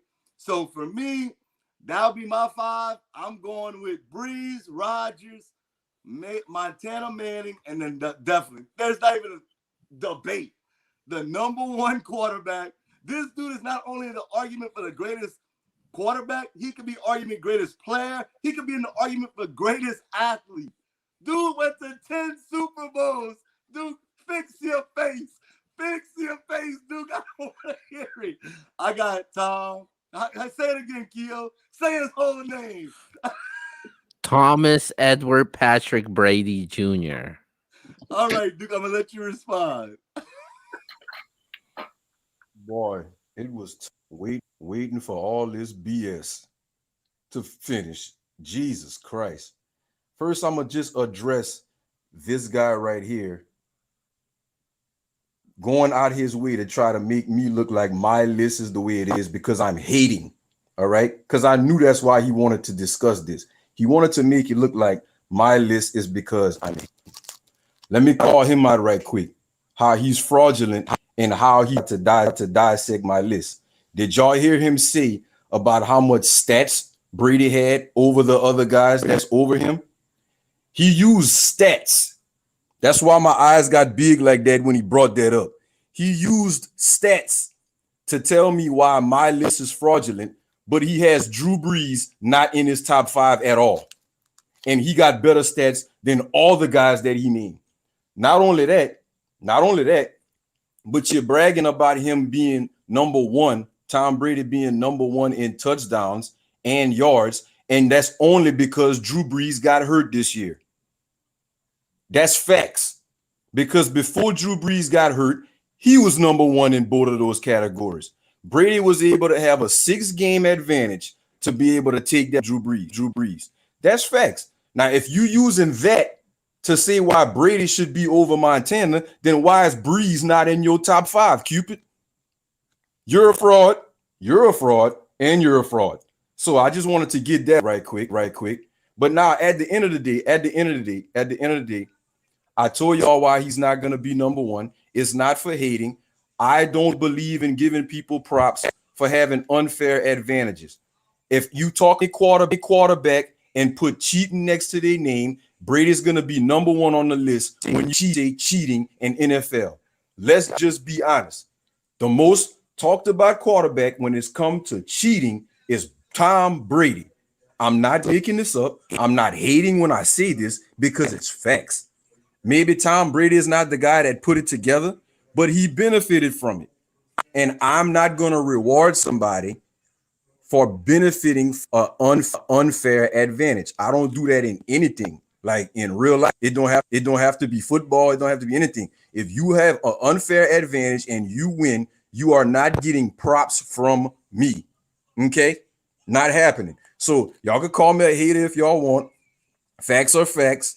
I just expect him for his criteria on why my list is fake and his is not. When he left Drew Brees off, but used this as that Drew Brees held for a long time to say why he should be over Montana and Peyton Manning on my list.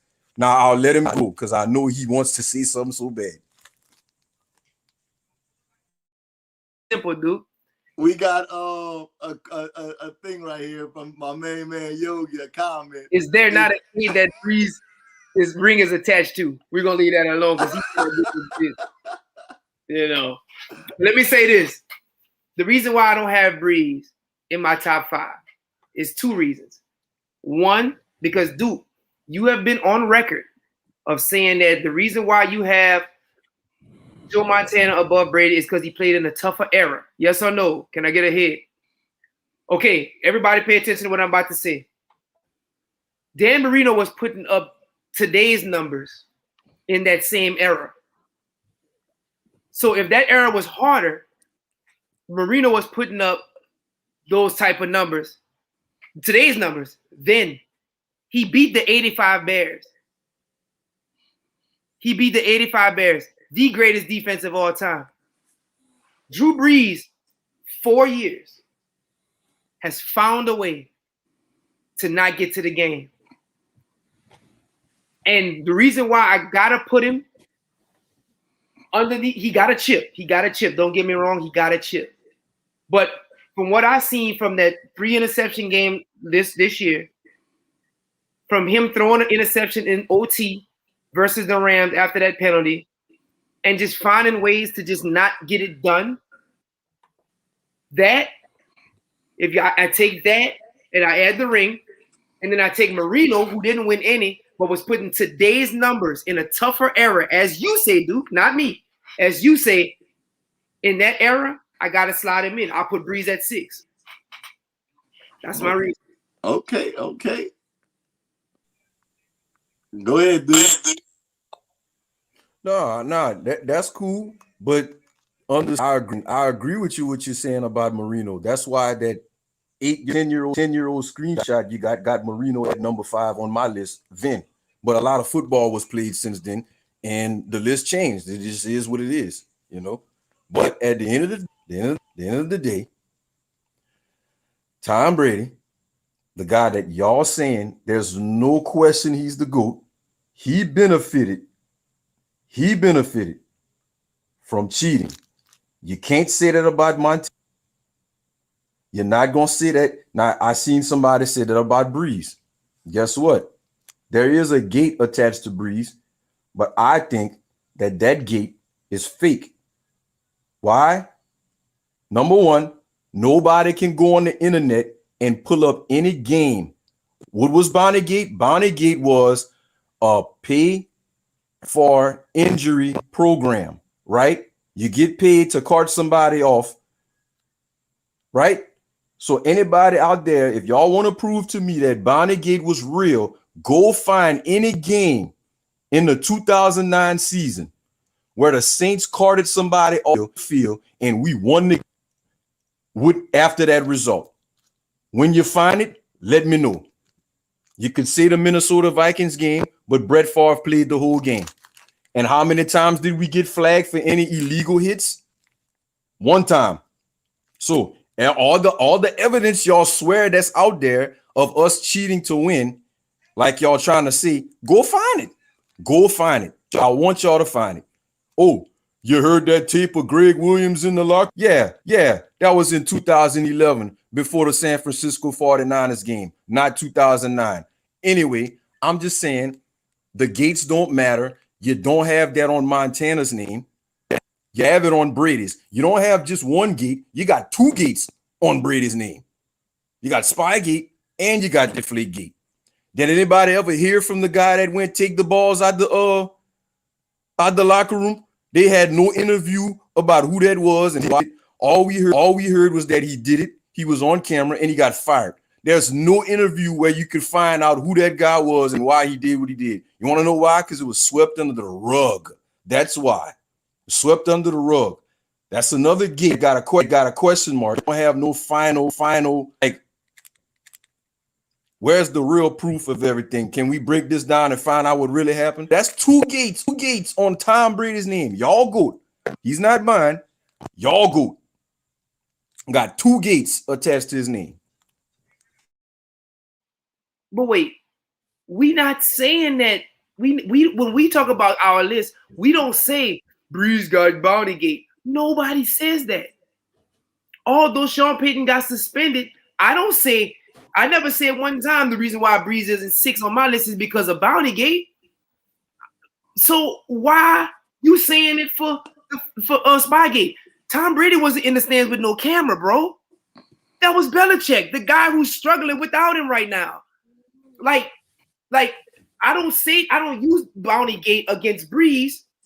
So why you gotta use the thing against Brady? Because look, if you want to get in totality, your coach is the only coach that missed the season because of a gate. Right or wrong? Your coach is the only coach that missed the season due to a gate. Nobody brings it up. You know why you bring it up, dude? Because that's all you got. When it comes to the numbers and the rings, all you got is he cheated on me. He cheated. That's why he's not the best. You can't cheat on me. You cheated. That's all you got.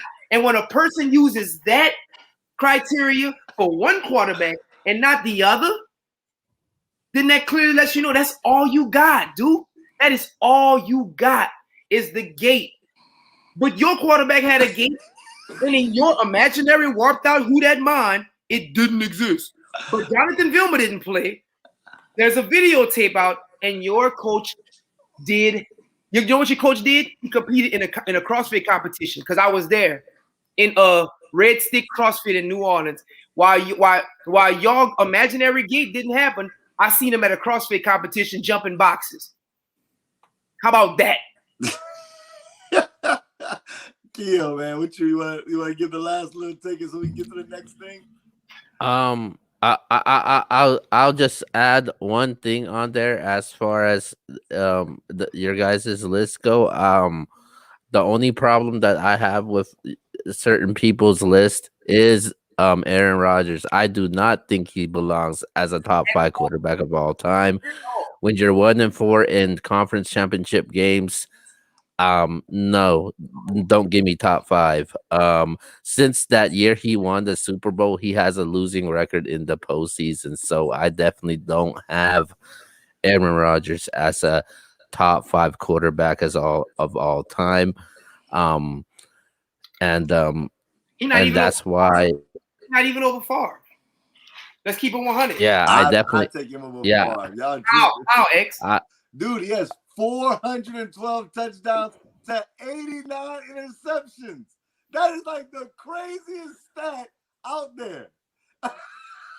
Do you have more But playoff? He has the same amount of Super Bowls. But playoff victory. Wins, I should say. When I look at Favre, we all know that he's a gunslinger. But if you look at the '90s, he dominated the '90s like no quarterback did. When it came to that, I'm talking about the '90s, man. The dude won 3 MVPs in the '90s, man. How many Super Bowls he won? He won one, but I'm talking about if you want to compare resumes, you want to compare resumes between the two. You want to compare resumes to the two. You can't put somebody top 5 when they're 1-4 in the conference championship throughout their whole career, man. You're 1-4. You don't give me no top 5. And then since you won the Super Bowl, since you won the Super Bowl twice. So all the other times he lost. And I'm not just talking about the Super Bowl. I'm talking about your overall career. That's what you just said. Brett Favre has a winning record in conference championships. Hell no, he doesn't. No, yeah, he does. Doesn't. Yeah, he does. Let me continue. Let me continue. Let me continue. No. I'm letting you know why I have Brett Favre as a top 5 quarterback. Stop. He's won 3 MVPs in the '90s. How many MVPs has Aaron Rodgers won? He has a no, I'm asking you, how many MVPs has Aaron Rodgers won? He's about to win another one right this year. We don't know that. We don't know that. That's based off of speculation and a popularity contest right now. So he's not gonna win the MVP this year. But that's based off of assumptions right now.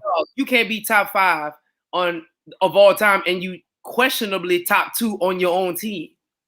No, he is top 5, bro. Dog, he might not be better than. Bro, if you put the numbers up, it ain't better. It ain't that much better than Favre. It's better.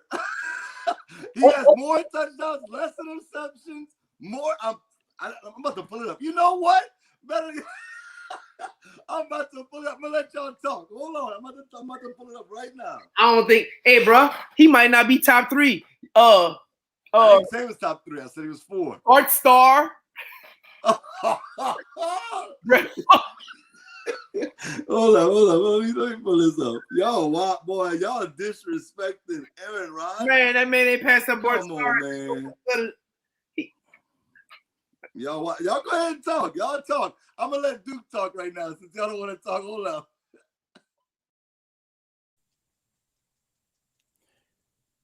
You know what? Y'all are making me laugh with the stuff saying because how is Marino on these lists? If y'all got people not being on the list for some of the stuff y'all saying, then how is Marino on your list? How? That's all I want to know. And Marino actually made it to the Super Bowl one time. If I'm correct about this, do y'all know who he lost to?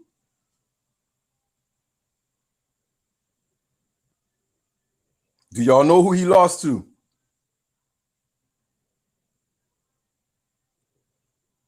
Fix your face. Nobody cares about that nonsense. That was early on. Watch your mouth. Oh, my GOAT beat your number 5, Q. But hey, everybody got their criteria. Mine is not too, if y'all think mine is crazy, well, I judge players off C. I'm not biased, because if I was biased, then Drew Brees would still be number 2. But he's not, and he's possibly not going to be on my top 5 depending on how the Super Bowl. So it just is what it is, man. No hate over here. I'm just being honest. If Brady, well, let me say this. Brady actually walked into a good situation right from the start of his career. Let's just be real, dog. That man walked into a team that was going to win the Super Bowl even if he wasn't the starting quarterback. Went over for Drew Bledsoe. They was going to win the Super Bowl, man. That was supposed to be Drew Bledsoe's Super Bowl right there. All right. So let's just be real. He walked into a team that was already Super Bowl ready. You know what I'm saying? Now, we could say the same thing about Patrick Mahomes, but Patrick Mahomes started the season as the quarterback. So at the end of the day, you know, Brady walked into a great situation. He actually had a rule that was made behind him. He was benefiting from even the guy calling the stuff, he benefited from it. The coaches knew what was going on the other side before the plays happened. Everybody on the team benefited from it. Even if Brady wasn't the guy that was recording the stuff, he still benefited from it. So at the end of the day, dog, even though you're saying, oh, Spygate, I didn't see it, bro, it's still bro, like it's still cheating. And yes, you do bring up Bountygate when we talk about it. That's why I was laughing. Not only, but before Bountygate, you kept calling it the Katrina Bowl. Right or wrong? You called our Super Bowl the Katrina Bowl, saying that they gave us the Super Bowl because of Katrina. So how did the same people that gave us the Super Bowl accuse us of cheating? I want to know how that worked out. If they gave us the Super Bowl, then why are they saying we cheated to get it? That don't make sense to me. But that's what you said. So at the end of the day, if you want to talk about somebody that's hating, I feel like you leaving Drew Brees off your top 5, but using the criteria that you told me on why Brady should be over Montana and Peyton Manning is contradicting. So now y'all can have the floor. I'm done with the top 5 list. Respond. You can respond, Q. I don't have no response for that dude, man. Man, this man just choked. This man just choked on a cat hair ball this week, like 2 weeks ago. I ain't got nothing to say at all. Hey, I want to say this before we move on, because I know we have to move on. We going way over time. Oh yeah, we about 2 hours. I will say all of them quarterbacks are great, man. As far as the numbers is concerned, Brett Favre does have more touchdowns than Aaron Rodgers, but he's at 503. Aaron Rodgers at 412. Dude threw for 300 interceptions in his career. That's crazy. That's crazy, man. Thanks, man. You can't throw 300 interceptions, bro. Hey, the Saints' new quarterback about to do it. Oh, come on, man. Winston. Yeah, man. 336 interceptions. Come on, man. To 89. Come on, bro. That's not even comparable. But Keo, go to the next topic. All right. Our last topic is we're gonna let you guys because we don't know when you guys are gonna be back on the show, so we're gonna let you guys give your Super Bowl predictions. You can go first, Cupid. All right, bro. You ready? I'm about to do something that's never been done before. Wow. Don't do it. I'm going to go 36. No, I'm going to go 30-33 the Chiefs. Wow.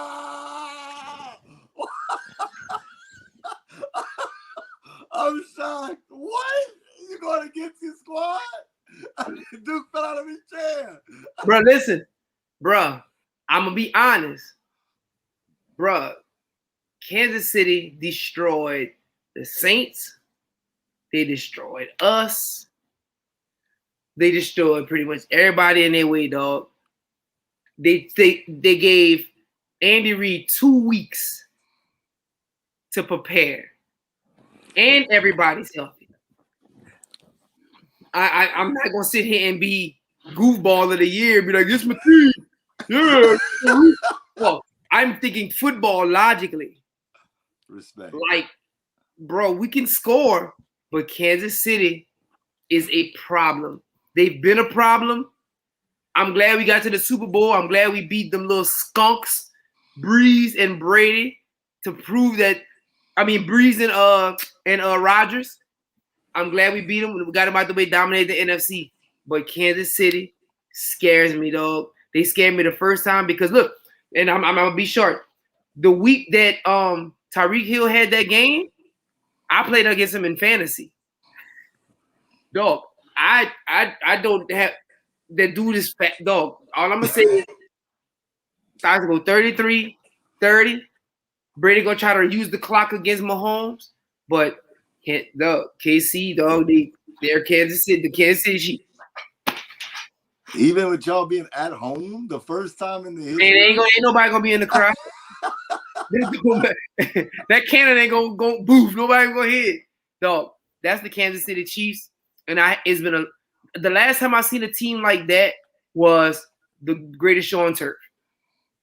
Okay. Well, we're gonna let Duke give his. Let's go. Duke, go ahead and give yours, boss. I can't believe what I just heard. I can't believe what I just heard. Because when I picked against my team about 8 weeks ago, when I picked against my team to win for the Bucks to beat the Saints, this guy right here and Smoke, y'all got on me about not being a real fan and not being confident in my team. So you telling me that you just picked the Chiefs to win the Super Bowl, but if y'all win the Super Bowl, you going to get on me about that. So it sounds like somebody said win-win situation that it sound like to me. But that being said, y'all know who I'm picking. Patty Ice, man. Patty, if the Bucks gonna win, Tom Brady gotta go on that field and bust their ass. And then I'm gonna move him to number 2 if he do it. If he do that, I'm gonna move him to number 2. If he don't, if he give me the same kind of performance he had for the last Super Bowl, and anybody that want to look it up, go look it up. It was terrible. If he gives me that kind of performance, hey dog, it is what it is. Chiefs. I think the Chiefs gonna win. This is how I think the game gonna go. The Chiefs win 35-17. Oh yeah. True. All right, so we got Duke saying 35. We're not gonna give our predictions right now because obviously we'll have a show right before the Super Bowl. But man, that's crazy. That's crazy. Hey, look, like I said, look, in order for Tom Brady to win, it has to be a low-scoring game, and he has to keep the ball out of Mahomes' hands. That gunslinger back and forth stuff, dude, that's not how you beat Kansas City. That's not how the Raiders beat them. That's not. You got to methodically take the ball out of his possession. So that's not how you're gonna beat him. Trying to go 70-71, like that. So if the Bucks were to win, that's how it would happen. It's just they just so well oiled, and it's not even about Mahomes. It ain't about Kelsey. It's Andy Reid, bro, and Eric Bieniemy. Them dudes, if you get them dudes 2 weeks to prepare, the playbook gonna be so big that it just scares me. I mean, playoff time is playoff time, and hey, bro, nothing's impossible in playoff time. But if you were to ask me from a football standpoint, I think Kansas City can edge them out. Well, I just want to say this before we wrap up the show. Duke, I'm a little confused. I agree with you on the top 5, boss. But here's the thing. You saying Brady would move up to 2, but yet you have Rodgers, Breeze in the top 5. And you said if Mahomes wins, he's automatically top 5. But yet if Brady beats Mahomes and plays great and he becomes MVP of that Super Bowl, you still wouldn't put him 1? Go ahead. I explain he's never gonna be number 1 because he got cheating attached to his name. He can't be number 1 on my list. I'm sorry if everybody think I'm hating behind that. It is what it is. The man's 40 years old. He's about 43 years old. He's about to retire. He has to do something very outstanding. Maybe if he just has an MVP season and throws for 5,000 yards and just destroy everybody next year, then I could be like, at 44 years old, if you're doing something like that, you must be a GOAT. But that's not gonna happen. It's not gonna happen. He cheated. I can't give you number one if you benefited from cheating somewhere in your career. Just not gonna happen. All right, dude. Well, let me just say this, bro. But if he passed for 5,000 yards and beat everybody 70-0, then he can be the GOAT, even though he cheated. But here's the thing, dude. I mean, here's the thing, Cupid. This is why I gotta say the dude. He's thrown for over 5,000 yards before in the season, and not only that, outside of the Dolphins, he took a team and made them undefeated into the Super Bowl. Yes, they didn't close the deal, but they went undefeated in the regular season, bro. But he got to do it at 44 and meet all Duke's criteria. Even though they cheated, that's the only way he can be number one. You all hear this dude? This dude is out of line, bro. He's completely crazy. Well, we're going to wrap it up. We appreciate both of you guys. Cupid, any last words? And I'm going to let Duke go next. Hey, y'all follow me on Instagram, official new Cupid. I love Duke, dog, but he sometimes he just don't be knowing. He all right. He'll be all right. All right. Appreciate you, my brother. Duke, any last words, boss? I don't be knowing. That's what I be schooling you about Q. You didn't know that Tom Brady didn't throw a touchdown in that last Super Bowl. You didn't know that until I told you go look it up. But it's all good. It's all good. Shout out to everybody that tuned in. Shout out to all the people that's hating on me in the comments, even though I know it's going on. I know it's going on. Shout out to all y'all too. Shout out to Keo X. You know, it's always a good when I come on saying look at the next one. But yeah, y'all follow me on Facebook. Just type in Duke Dawg, spelled dog DAWG, and you're gonna find me on all platforms. That's all it is, baby. Hub City Studios, Hub City Records. Thank y'all, gentlemen. We appreciate y'all, man. And we definitely gonna bring y'all back soon. Y'all good. These dudes here, man. Oh, man. All right, Keo, man. This show. We want to apologize to all the battle rap fans. We want to apologize to the NBA fans. This was something else. Final thoughts, Keo. I don't know what to say.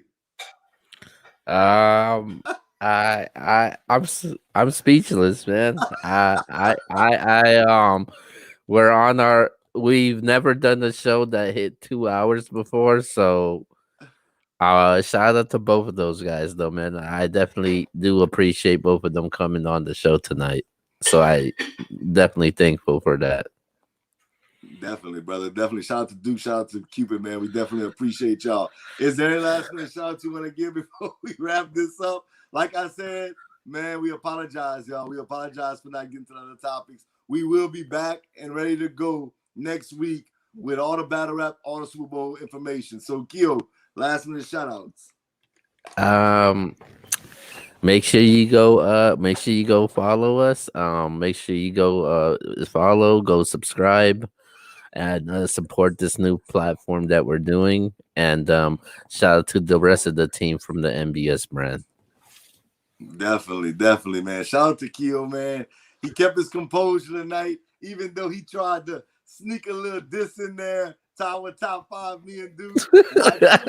Fix your face. We don't care about what you have to say right now. It's my time to talk.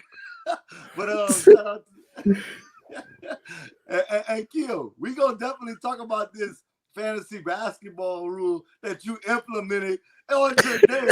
And that doesn't even make how you implement a rule when the season already started. But we're going to talk about that off there. With that being said, once again, shout out to the new Cupid, man. Y'all go follow him on Instagram and all social media platforms. Same for my main man, Duke Dawg from Up City Records. Spelled dog DAWG, man. With that being said, this has been MBS Central's Let's Talk About It. I'm Trex, the Sports Junkie. That's my main man, Keo. And we out. Peace.